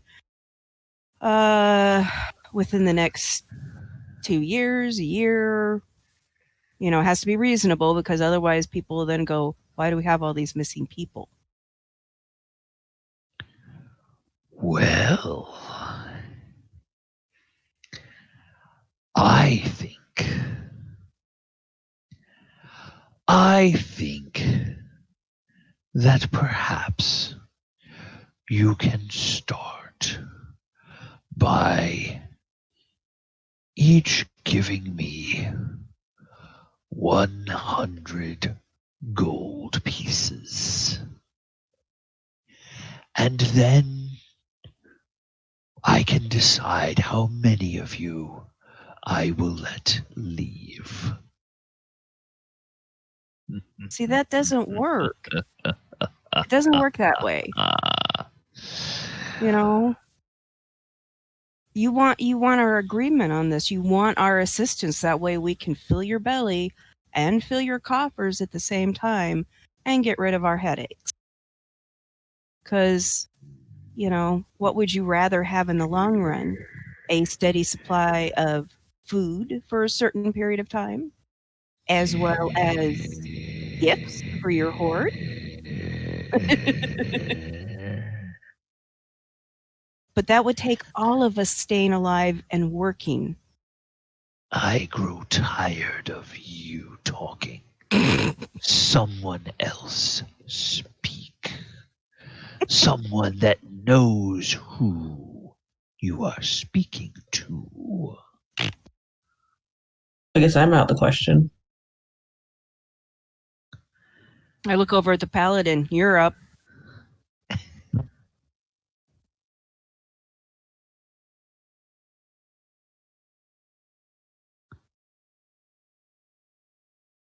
Would I have any idea who? Everybody who wants to can, and doesn't have to be just Conrad, but everybody who wants to can make an intelligence check. See if you remember hearing about anything, and I'll go ahead and. Well, okay, you guys. I think you guys have control, so you can do checks for the NPCs as well if you want to. Oh, somebody was paying attention. 2 people are paying attention. Feels like I'm in class now. Okay. Yeah. Several people are. All right. Oh my goodness. I think. All 4 of the PCs. Wow. Didn't you already do There's been another one. Yeah. All 4 of the PCs. And Theolis confirmed it twice. Oh, gotcha. Wow. You. The second one was Albon. I was doing it for. Oh, Albon. Okay. Oh yeah, Albon ability check. Yeah. You shouldn't leave Barker out. You guys know that this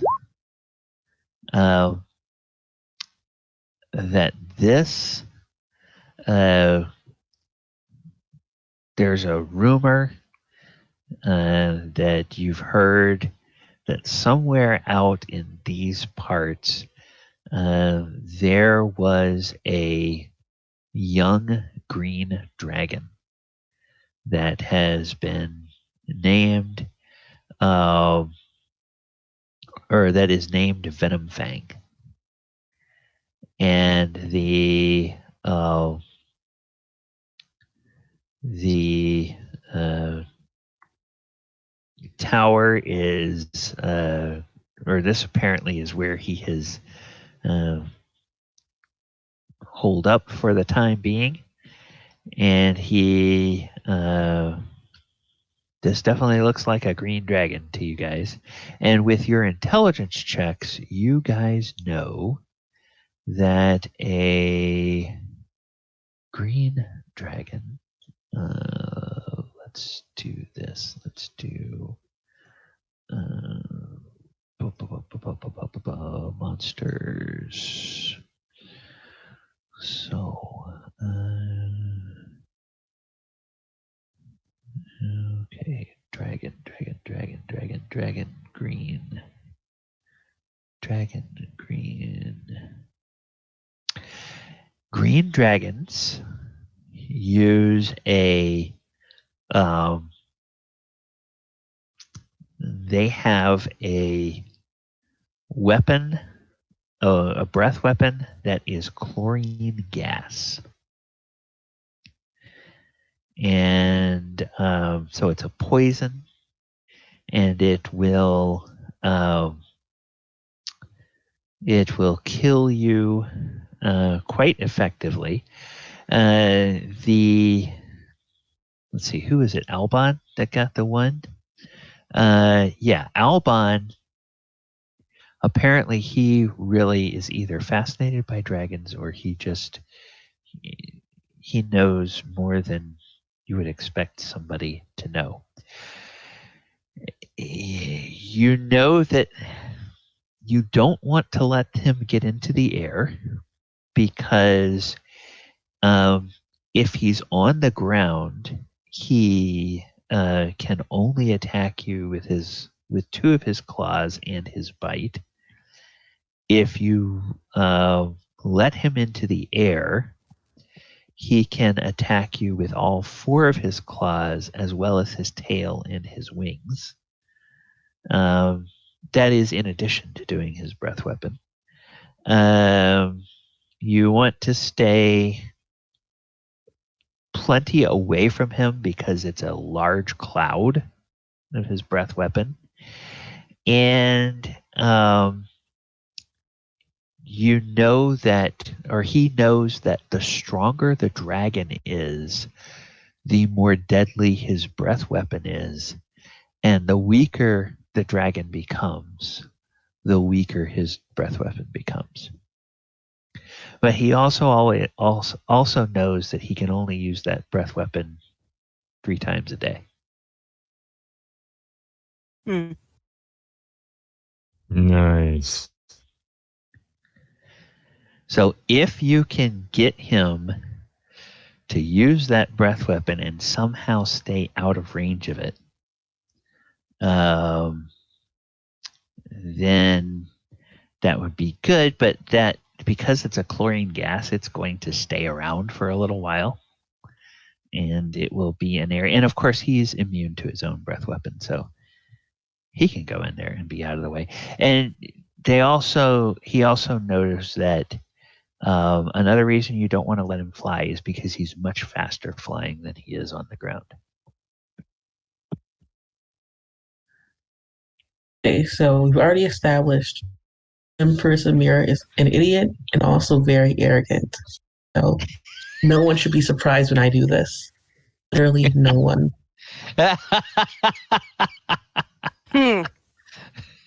Well, before we do whatever it is we're going to do, we haven't had our break yet. So I have 30 after the hour. Why don't we take about a 10-minute break and come back and figure out what Amy is going to do, whether that means we all get to roll initiative or we all get to run away. Or if Amy is going to maybe make a new friend.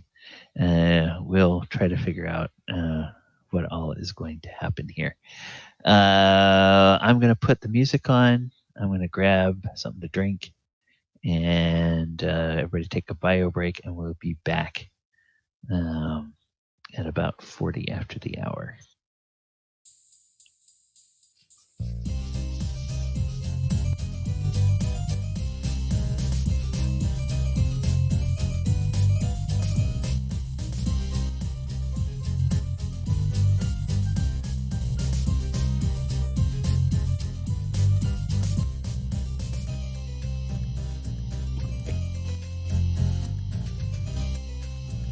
I'm sorry, Jason. What was that?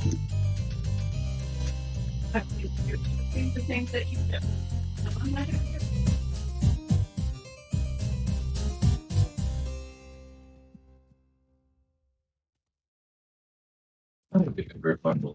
Yeah, that's my first time. I got to figure out how I feel.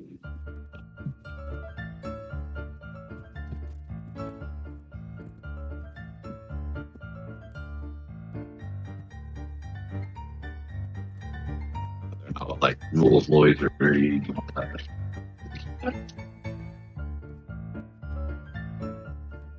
think most of them, I think the games are 10 years.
That was the hamster one. What?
Like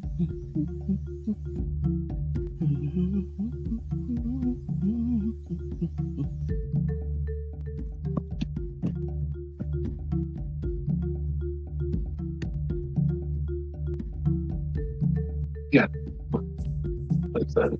First day is always hard.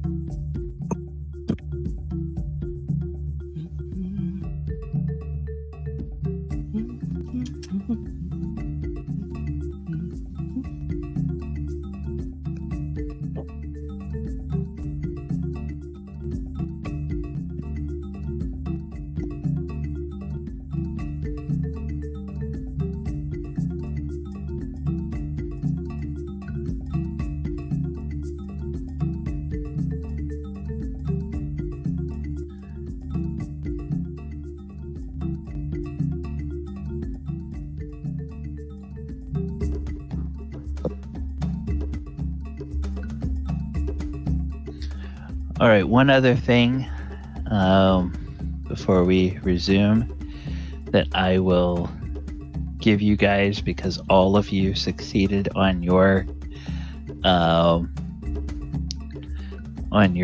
intelligence checks, is that you all know that in stories, there are stories of lone travelers.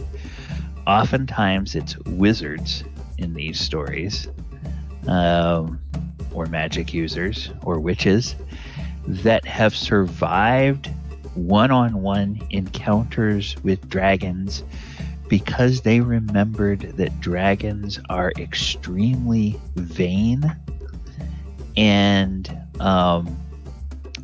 very susceptible to Flattery. Am I just a dragon in disguise? And so there's that.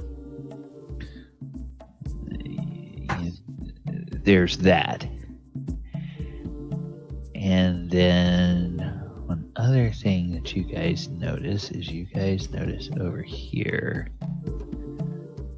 there's a couple of corpses. A couple of large corpses. How fresh? Or just bones and skin? Well, it's large spider corpses. And so they're kind of curled up and a little bit dried out. And the legs and bodies of the spiders look like they've been pitted by powerful acid. Gotcha.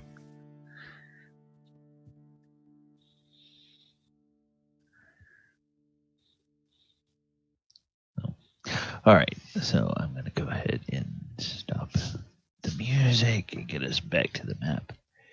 All right. So,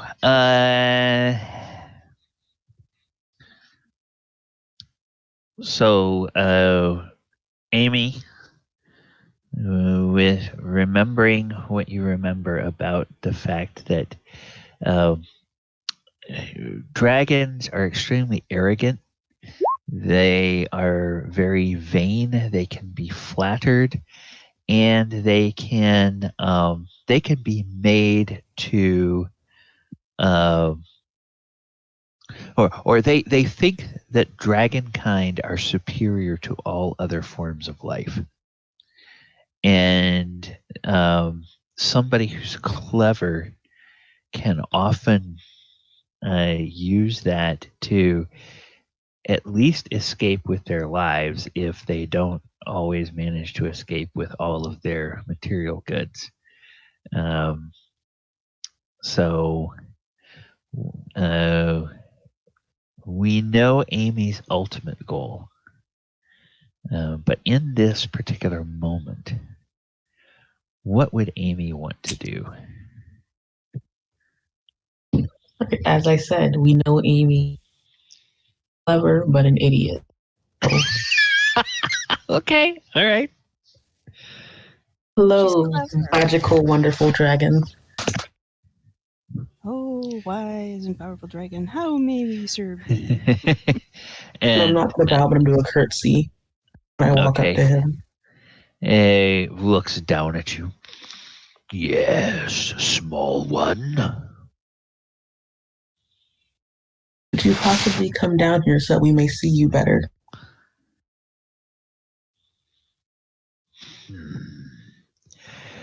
You think you are clever. I am concealed behind my fortress of stone. Why would I put myself in the open when several of you doubtless are archers? Hmm? We can always leave our weapons behind. Why would we want you dead? Because you are greedy. Mm. Everyone knows humanoids are greedy. They always think that they can take what doesn't belong to them, especially the hard-earned and deserved treasure of dragons. After all, who rules and protects all other forms of life in the world but we dragons?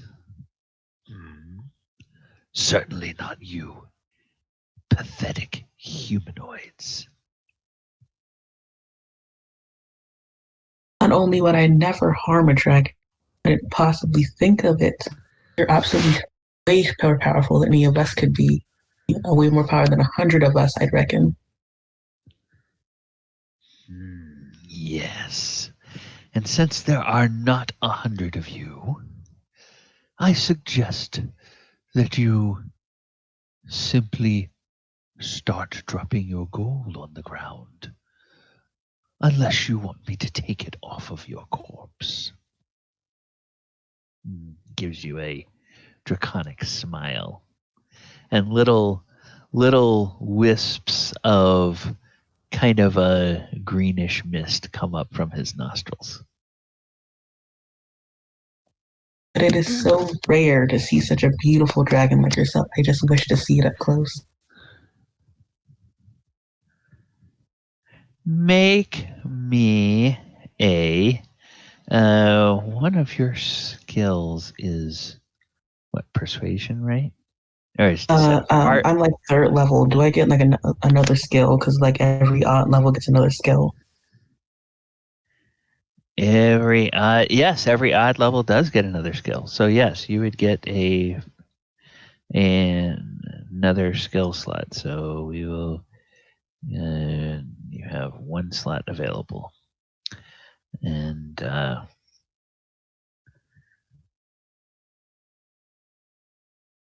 so let's see, what do we have here? I think we have.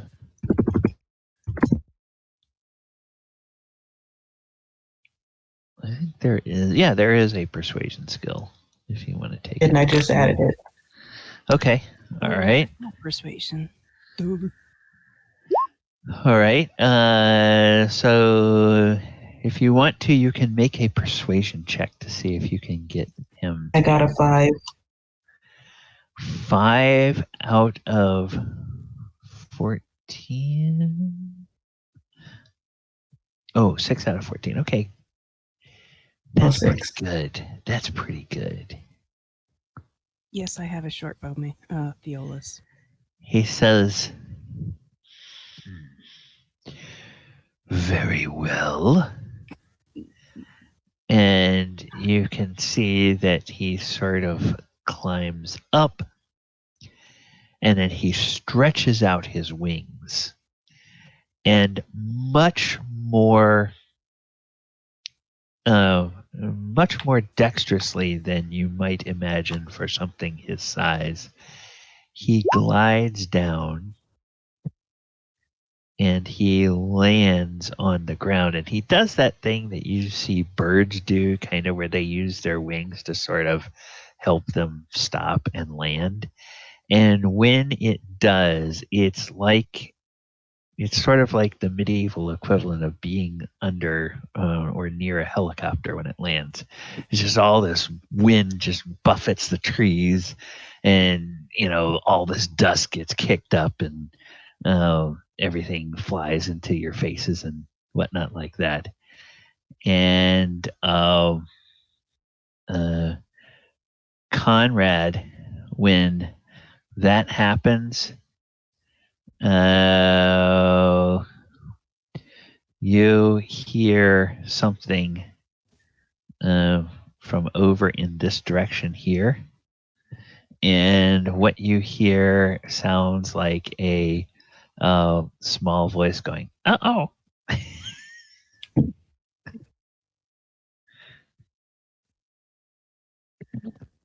But you don't see anything.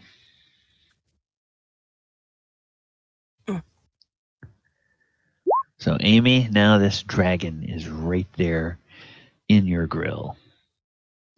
And it puts its face right up near yours, and it smiles. And as it does, there's kind of like this green saliva that just sort of oozes off of its teeth and drops down onto the ground.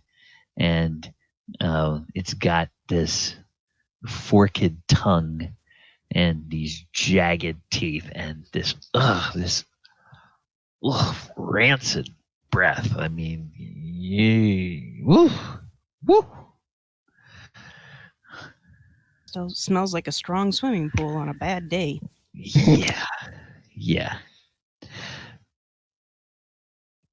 I am going to applaud and say, what an elegant landing. I've never seen anything more graceful. Okay, Theolis, if you want to try to move past the dragon, you would need to make some sort of a check, because if you go past the dragon, that's going to get its attention. Movement like that is. I'm sorry. I was trying to decide on how to maneuver, and I actually pulled the piece when I was meaning. Oh, you meant to do the ruler? Yeah. Okay. Yeah, thank you. Sorry. No, that's all right.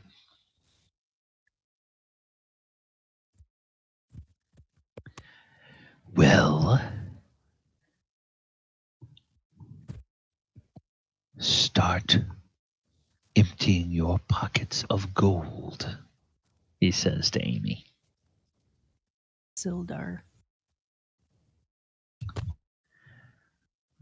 Long way around. Sildar wanders off this way. Okay.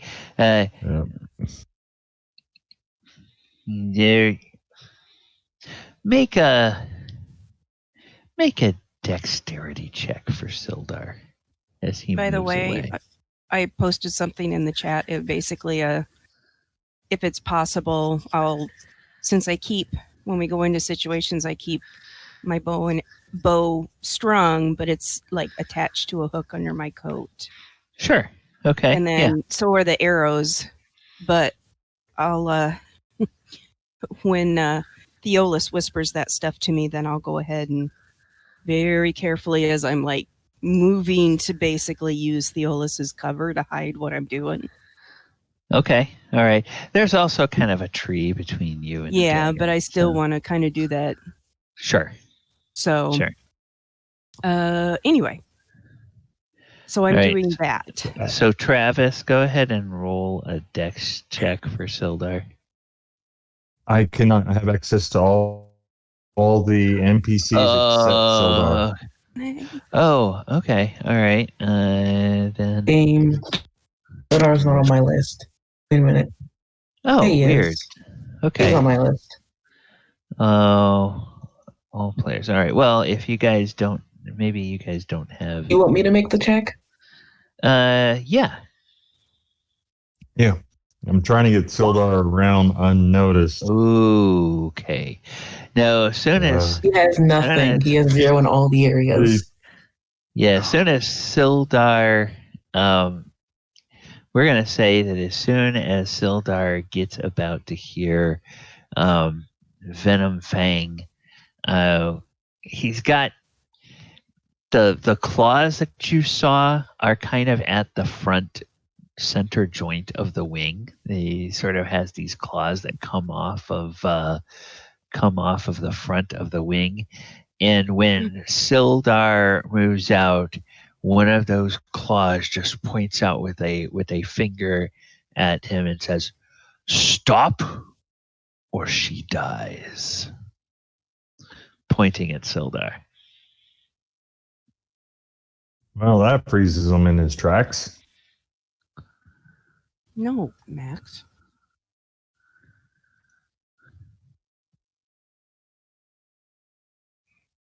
And then he says, "I grow tired of you, so I will ask one more time. Each of you begin putting a pile of gold in front of your feet and then back away from it. Or this will not end well for you." Mm-hmm.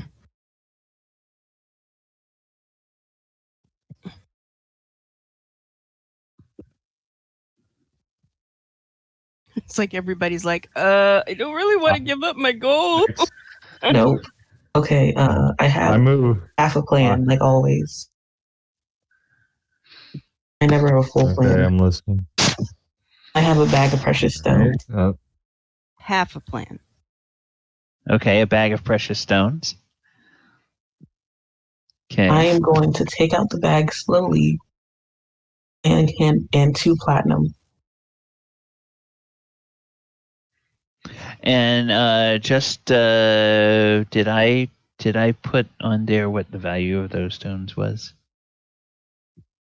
I just wrote down bag of precious stones. Okay. Let me take a look at the loot table. If it's worth a lot, I'm gonna just give him half. Yeah, I think they were worth like. Oh, I know. It's in the party treasure handout. Oh, party treasure. Oh. Okay. This was from a couple of sessions ago at the hideout.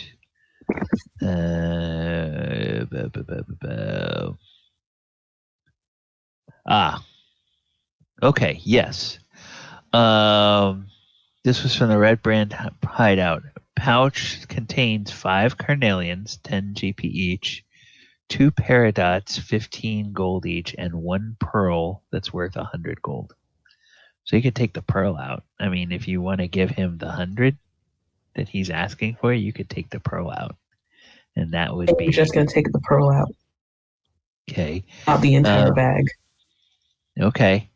And he looks and he says, "Ooh, shiny." A dragon as magnificent as you definitely deserves something like this. Yes, just place it on the ground and back away.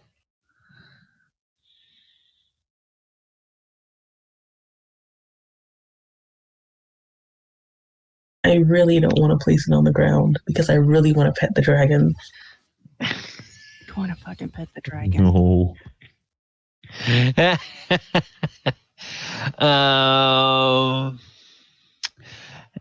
Amy, I'm going to give this. I'm going to give this to you for free. This looks like. Okay, imagine if you will a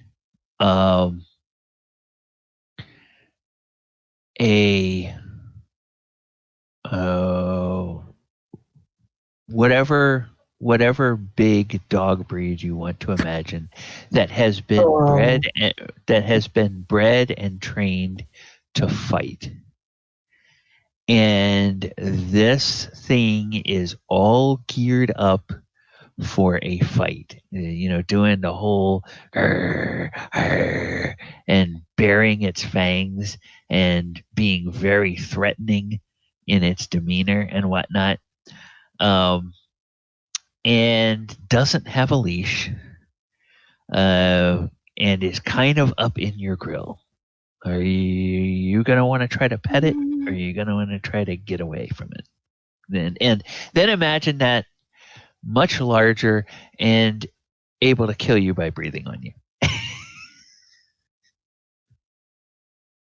In the past, we tamed wolves. So anything is possible. I want to pet the dragon. Oh God. Okay. I'm just gonna like slowly put down the pearl and be like, if I may be so bold, could I possibly touch your face?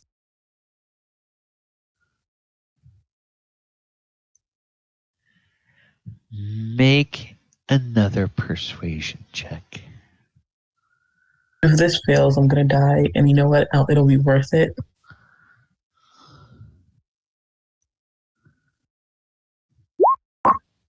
Yeah. Oh, I was scared. I saw the 17 from earlier. and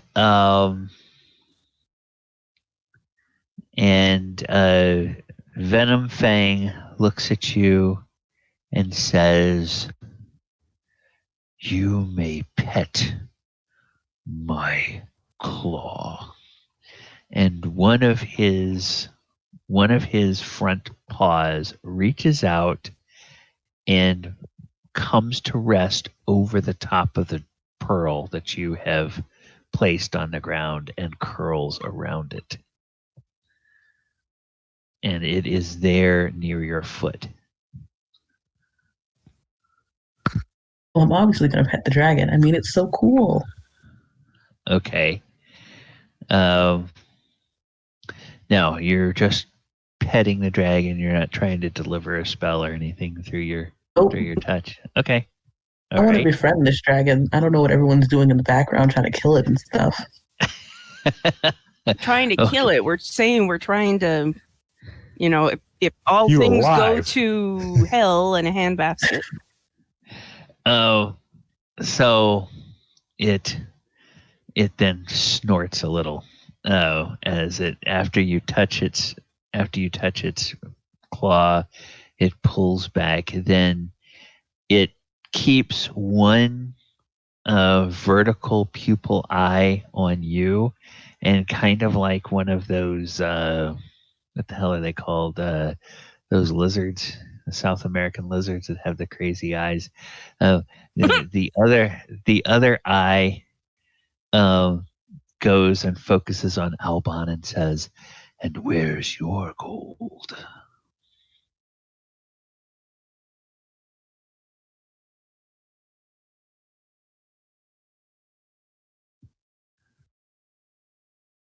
Plain Albon. For Albon? And Albon Yeah. like broke. Albon It's broke. Okay, so You have somebody one gonna, D6 of gold times 10. is somebody gonna pony up some gold so Albon doesn't become lunch? No. So it's over, and he drops 200 gold pieces between him and Sildar.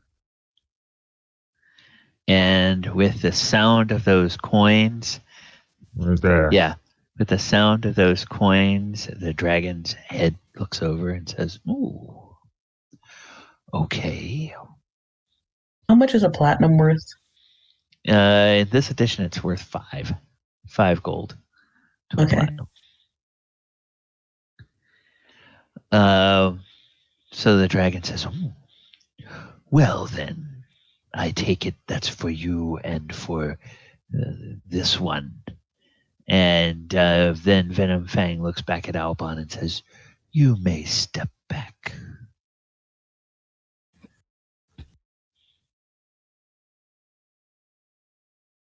And of course, Amy's not moving. Oh, there we go. Nope. All right. And this crazy witch. then he begins to look at the others, and he kind of refocuses on Amy, and he says, "I said you could step back."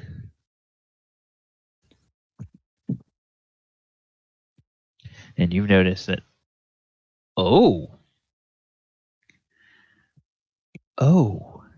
you're coming closer. Today might be the day I die.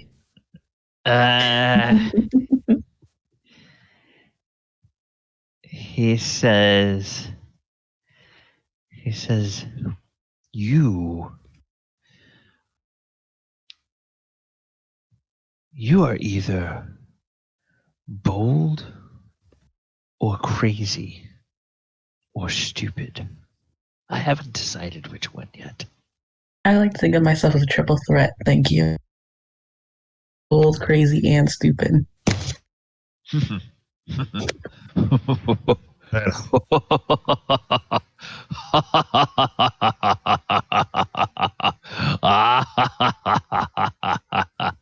So to distract him, I have this tree is blocking the view somewhat.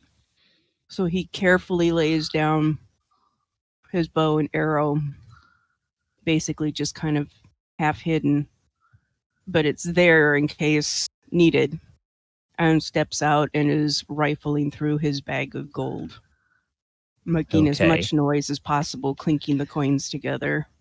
I'm trying to find out how much I have. I think this dragon likes me.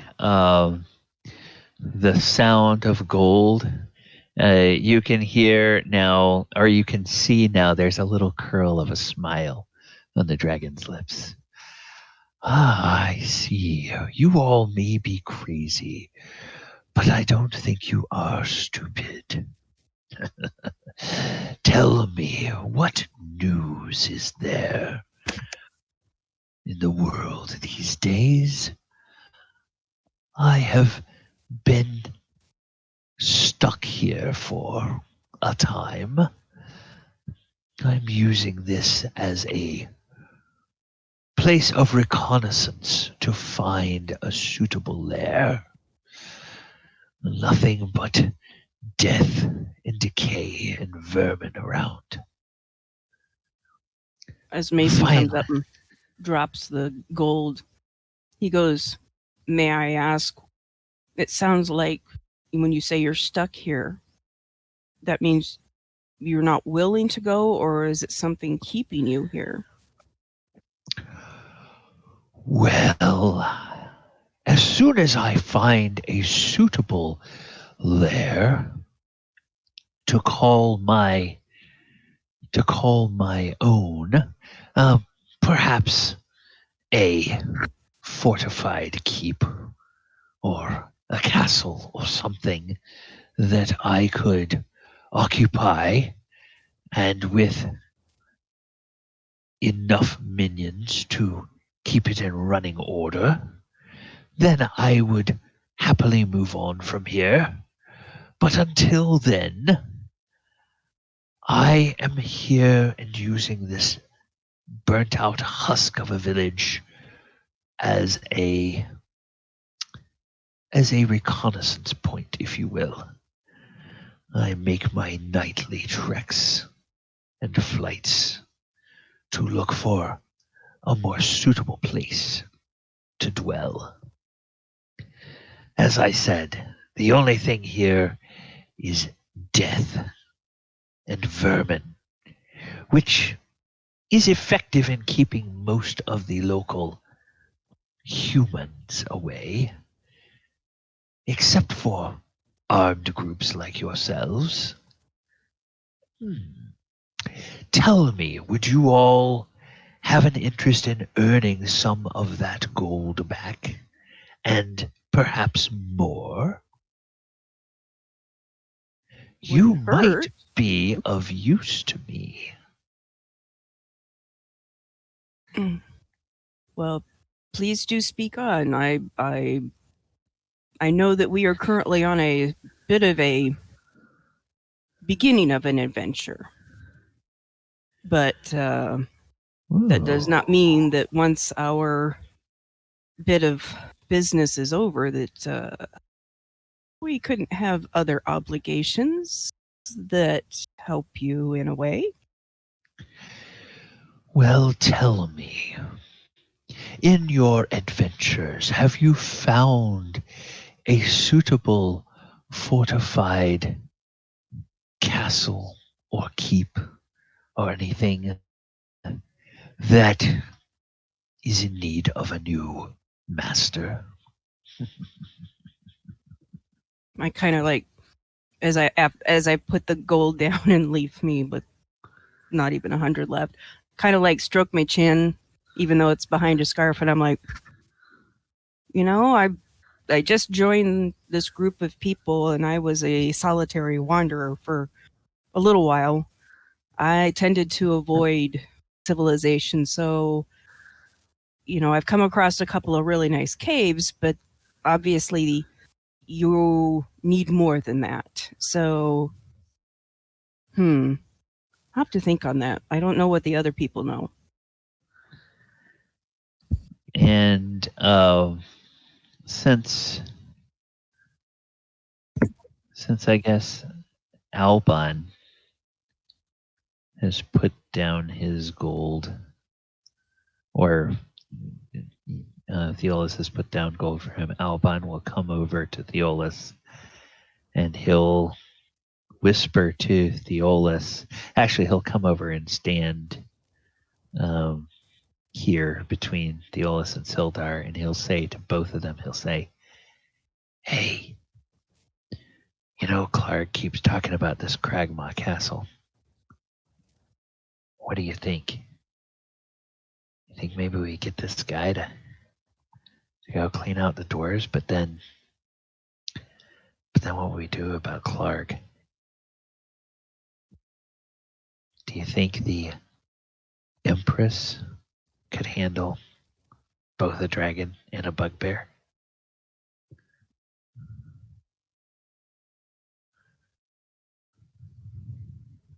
Well, she does like to collect pets.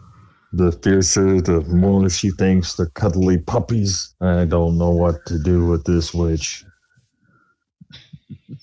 But I like your thinking. Well, I'm just hired muscle here, so I'm not gonna offer any ideas.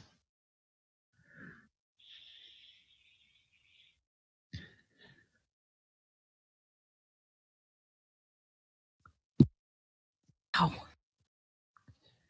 If this thing kills us, I'm not gonna have you guys say, "Well, if you had just kept your mouth shut." I'm gonna take out one of the red brand cloaks and put it on the ground, and I'm gonna sit on top of it and just stare up at the dragon. That cloak, if it were clean, it would be nice. Where did you find that one? It is a very interesting long story. Well, human with the funny hat, your stories amuse me. Tell me a bit. And you can either say that you tell him about it, or if you want to make up something different, you can make up something different. Or you don't have to recount the whole adventure that you guys had. I'm gonna pat the ground next to me, like I'm telling him to sit down. He kind of raises an eyebrow at you, and then instead of doing that, he just sort of stretches out, and his head is there on the ground, like on the front, on his two front paws. And Mason, as you're sitting there, you see this dragon. His one paw is probably about as big as your two hands put together. And he's got these 5 big claws that are on the end of each paw.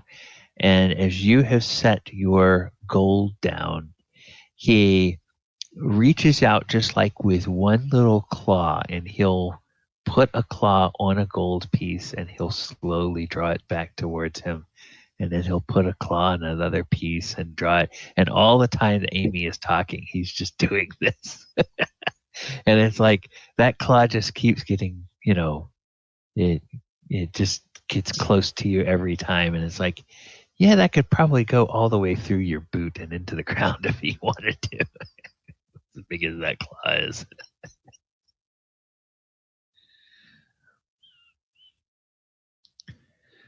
So, Amy, do you tell him a version of the true story, or do you make up something completely different? I think I couldn't make up a better story, so I'm gonna tell him this true story, and I'm gonna end with, and then we shoved the idiot glass staff into a slime after he was dead, though, because can't find good help. The bugbear killed him because he thought that someone else was dead, but they weren't dead; they were fine.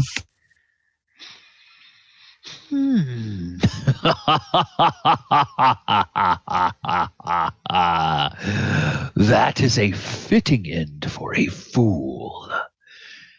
I do like the way you think.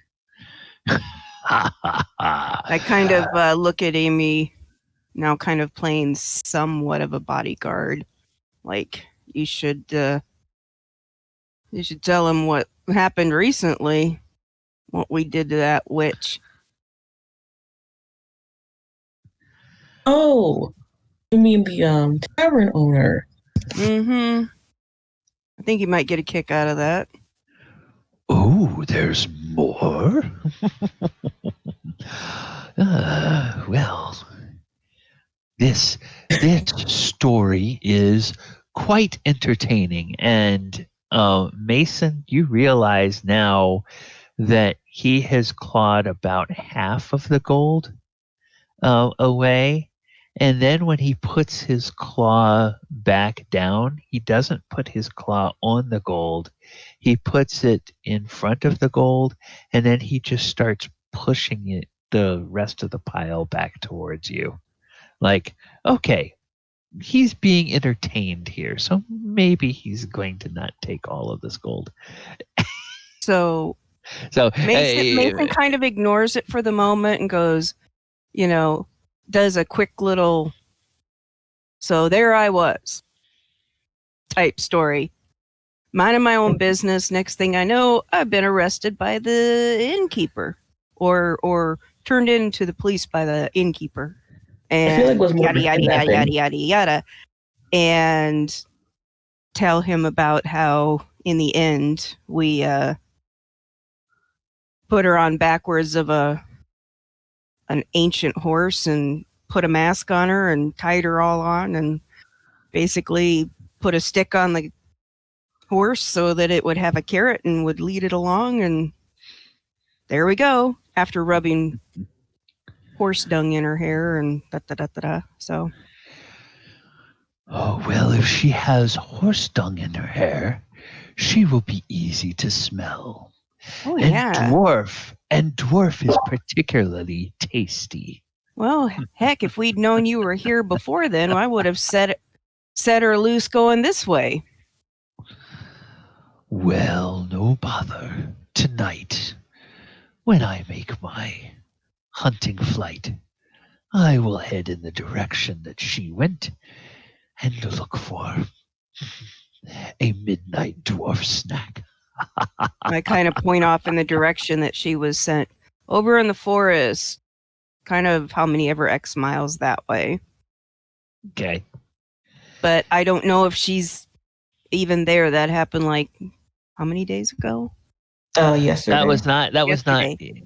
Yeah, that was yesterday. So yes. Okay, so either the horse has come to a stop, dropped, or he's still going. Be a fun little catch. I think I can I think I can sniff her out.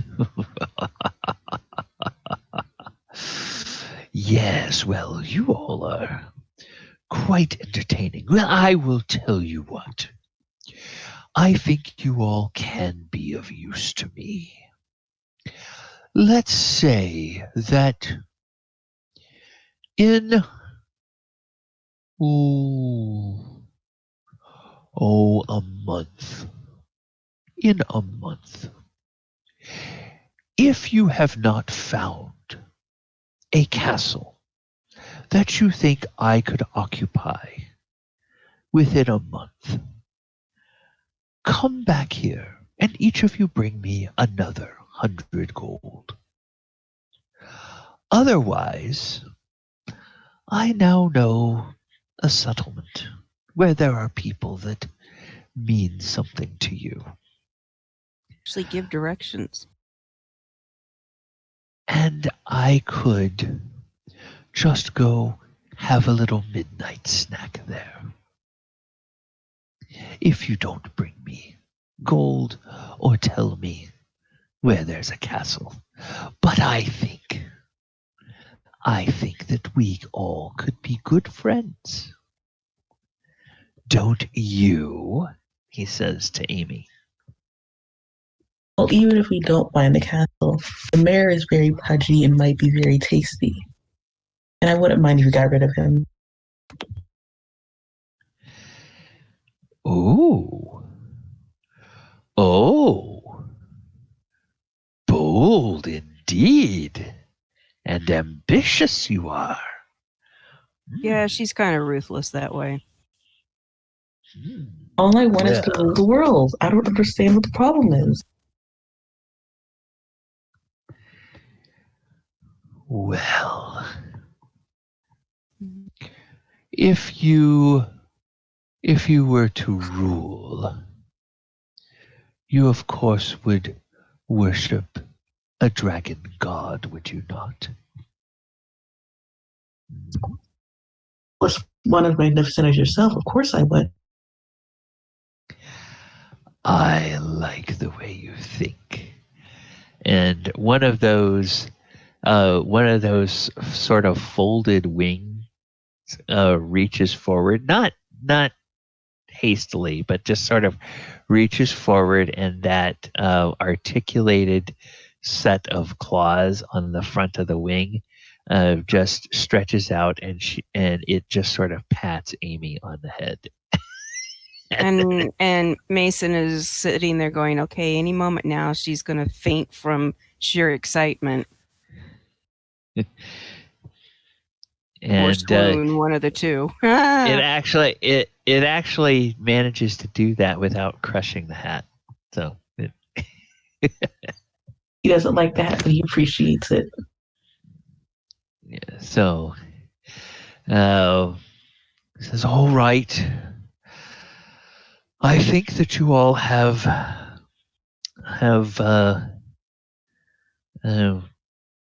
earned the privilege of keeping your lives, and perhaps you could be much more than you even imagine at the moment. You may leave your gold, and then tell me, you asked for an Agatha. Is this Agatha, by chance, some sort of a spirit, a banshee or something?" Oh, yes, absolutely. I completely forgot. Agatha is a banshee.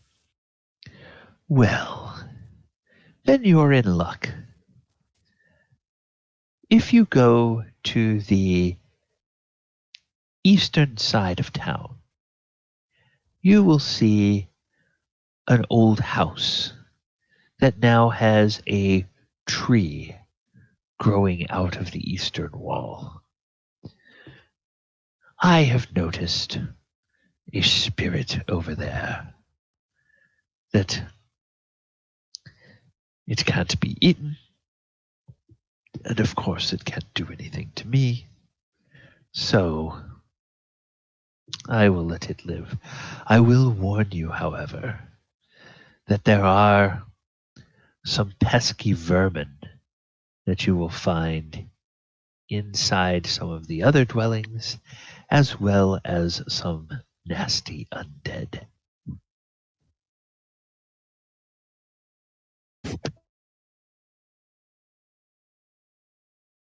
Well,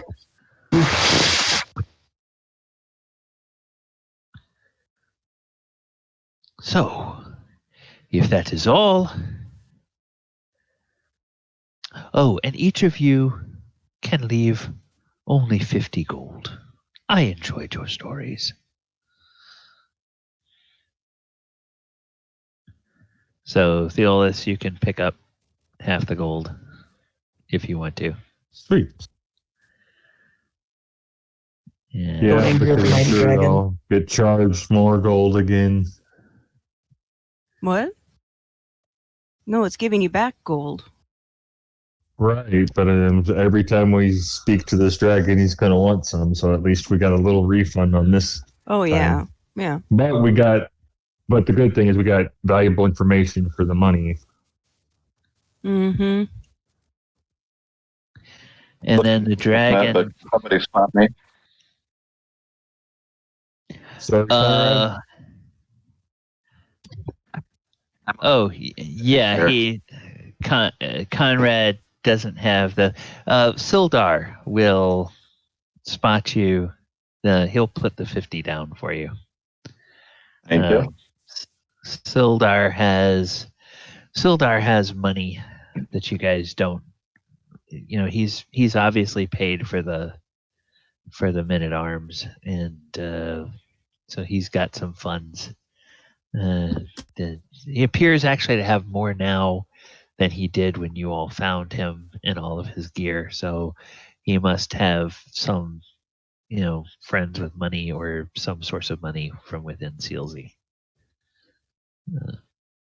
from his travels in the past. So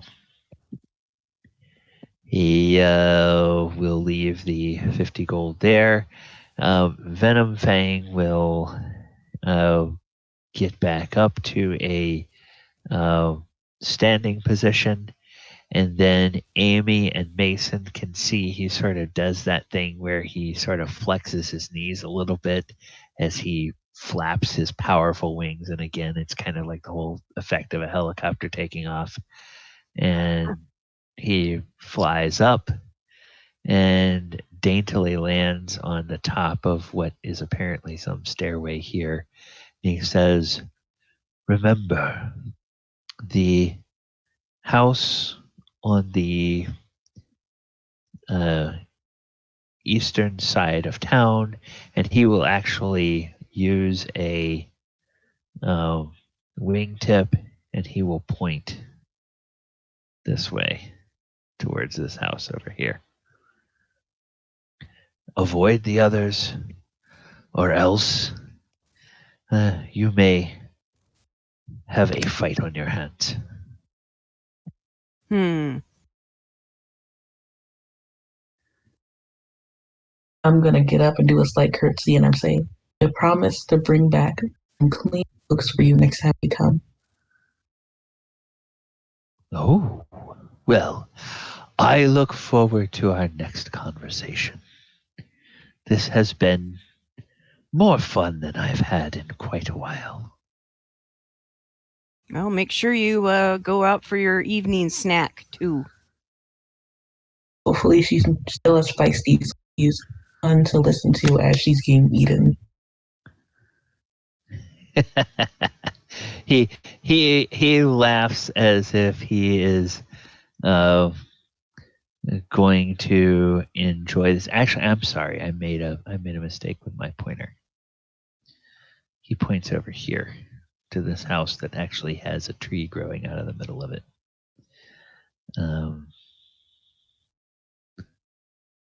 So that's the one he tells you about, where he says that Agatha person lives, or that Agatha spirit can be found. And I'm sorry, this one here. to the east. Oh, oops. I was wrong. I think this one in the east. I was on the wrong layer when I was trying to ping. That's why you guys couldn't see it. My bad. Then he will sink back down into the shell of the tower.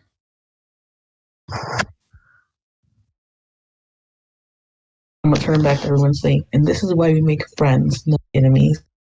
Right? Which way did you point? Because I already forgot. I'm just trying to deal with not soiling my shorts.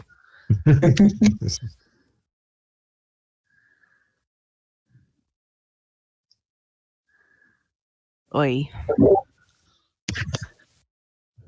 I Give me think a it heart was this attack. way. Yep. So you guys can head over that way. I'll let them know that I heard a voice over here. Okay. Yeah. Now that things settle down a little bit. He heard a voice over in this house, and Venomfang said there was vermin around. So, Well, Agatha's already dead, so she could wait a few more minutes if we go check out that mysterious voice. The mysterious voice was a dragon. no. The mysterious voice was something that that one. went, uh-oh, Oh, yeah. that Conrad heard. And you don't think many undead would say uh-oh, so it's probably not one of the undead that Venomfang was talking about. It's probably one of the vermin, whatever they might happen to be. I would love a pet rat. Then let's have a look. Okay. All right. Pet so rat. I want a pet dragon. I want. we We've will been through this. I want everything. we will then start off with a investigation of the strange voice over in this house next session. That's where we will begin. Folks, thank you guys for coming out tonight. And players, thank you very much for being here. This was one of those sessions where kind of went a little bit different than maybe. It went sideways. Just that's how it's said. It went Yeah. sideways. In a horizontal kind of angled direction. Broke up really bad. I didn't hear that. Yeah, very, very robotic. Sorry. What did you say? I was saying it went in a horizontal kind of angled direction. Yeah. Yes. 90 degrees. Yes. Woo! Yep. Oh, wow. Completely different than what most people were probably expecting it to go. But you guys, the dice were happy with you, and you guys made some good checks and used your knowledge effectively. So that was good. And everybody actually is going to get a little bonus because nobody got an itchy trigger finger and started a fight with a dragon. so Been that's good. Yep, that's good. What are we All supposed right. to do? You Hey, try to avoid fighting dragons if you can. It's D&D. Well, at certain levels, you are certainly capable of fighting dragons. Now, since you had the really good roll, I'm going to pull back the curtain and reveal to you something slightly different about the way dragons work in this edition.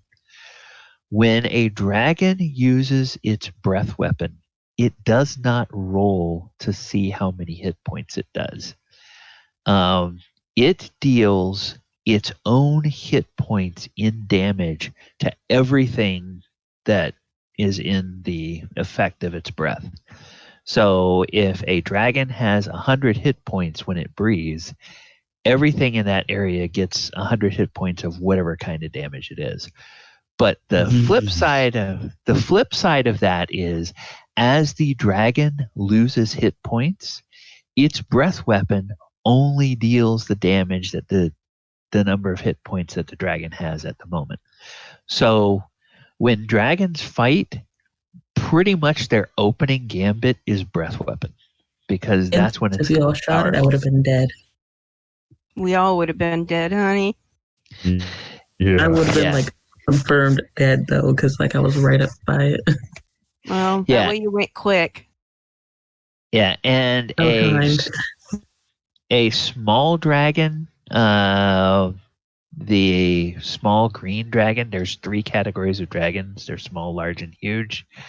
The small dragon's breath weapon is 50 feet long, 40 feet wide, and 30 feet high. So it's a huge cloud. It's like it's in 5e, breath weapons are a little bit wimpy for dragons compared to what they used to be. So you get anywhere in the near vicinity of this thing and it breathes in your direction, it could be very, very difficult. Now, of course, there is a save, and you save for half damage, just like with every. Yeah, but when you have like 9 hit points. He's got 100 points. Hey, I made a success. Okay, I get to roll for a half hit point. 50. Well, I'm still 40 hit points under, so Yeah. I'm a little crispy pile of ash on the ground, Yeah. But you only took half damage. Yeah, but I made that saving throw, darn it.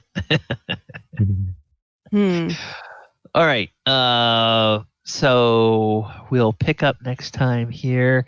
Now you know where this is. A couple of the PCs have heard, a devious scheme from Albon that the rest of the party can all talk about at some point, and we can decide what we want to do with that. But yes, so there's a potential to really make this adventure go very different than the way the people at Wizards of the Coast thought it was going to go. Yeah, no, that's what I love about D&D is, just because it was written one way doesn't mean you have to play it that way. And then I get a dragon.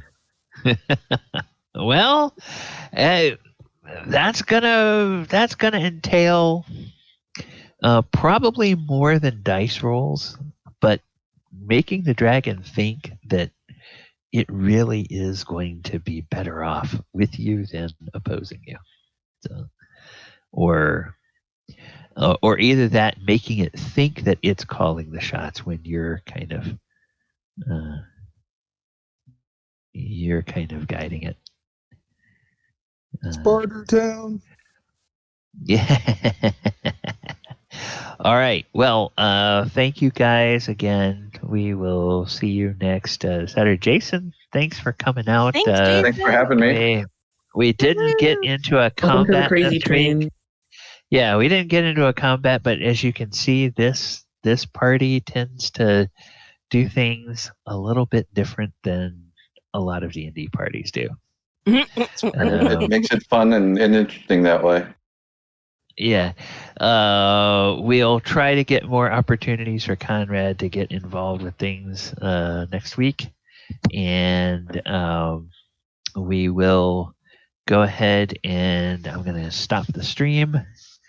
Thank you guys for coming out tonight. And thanks for running. Thank you. Yep, we will talk to you. Remember, befriend dragons. Uh-huh.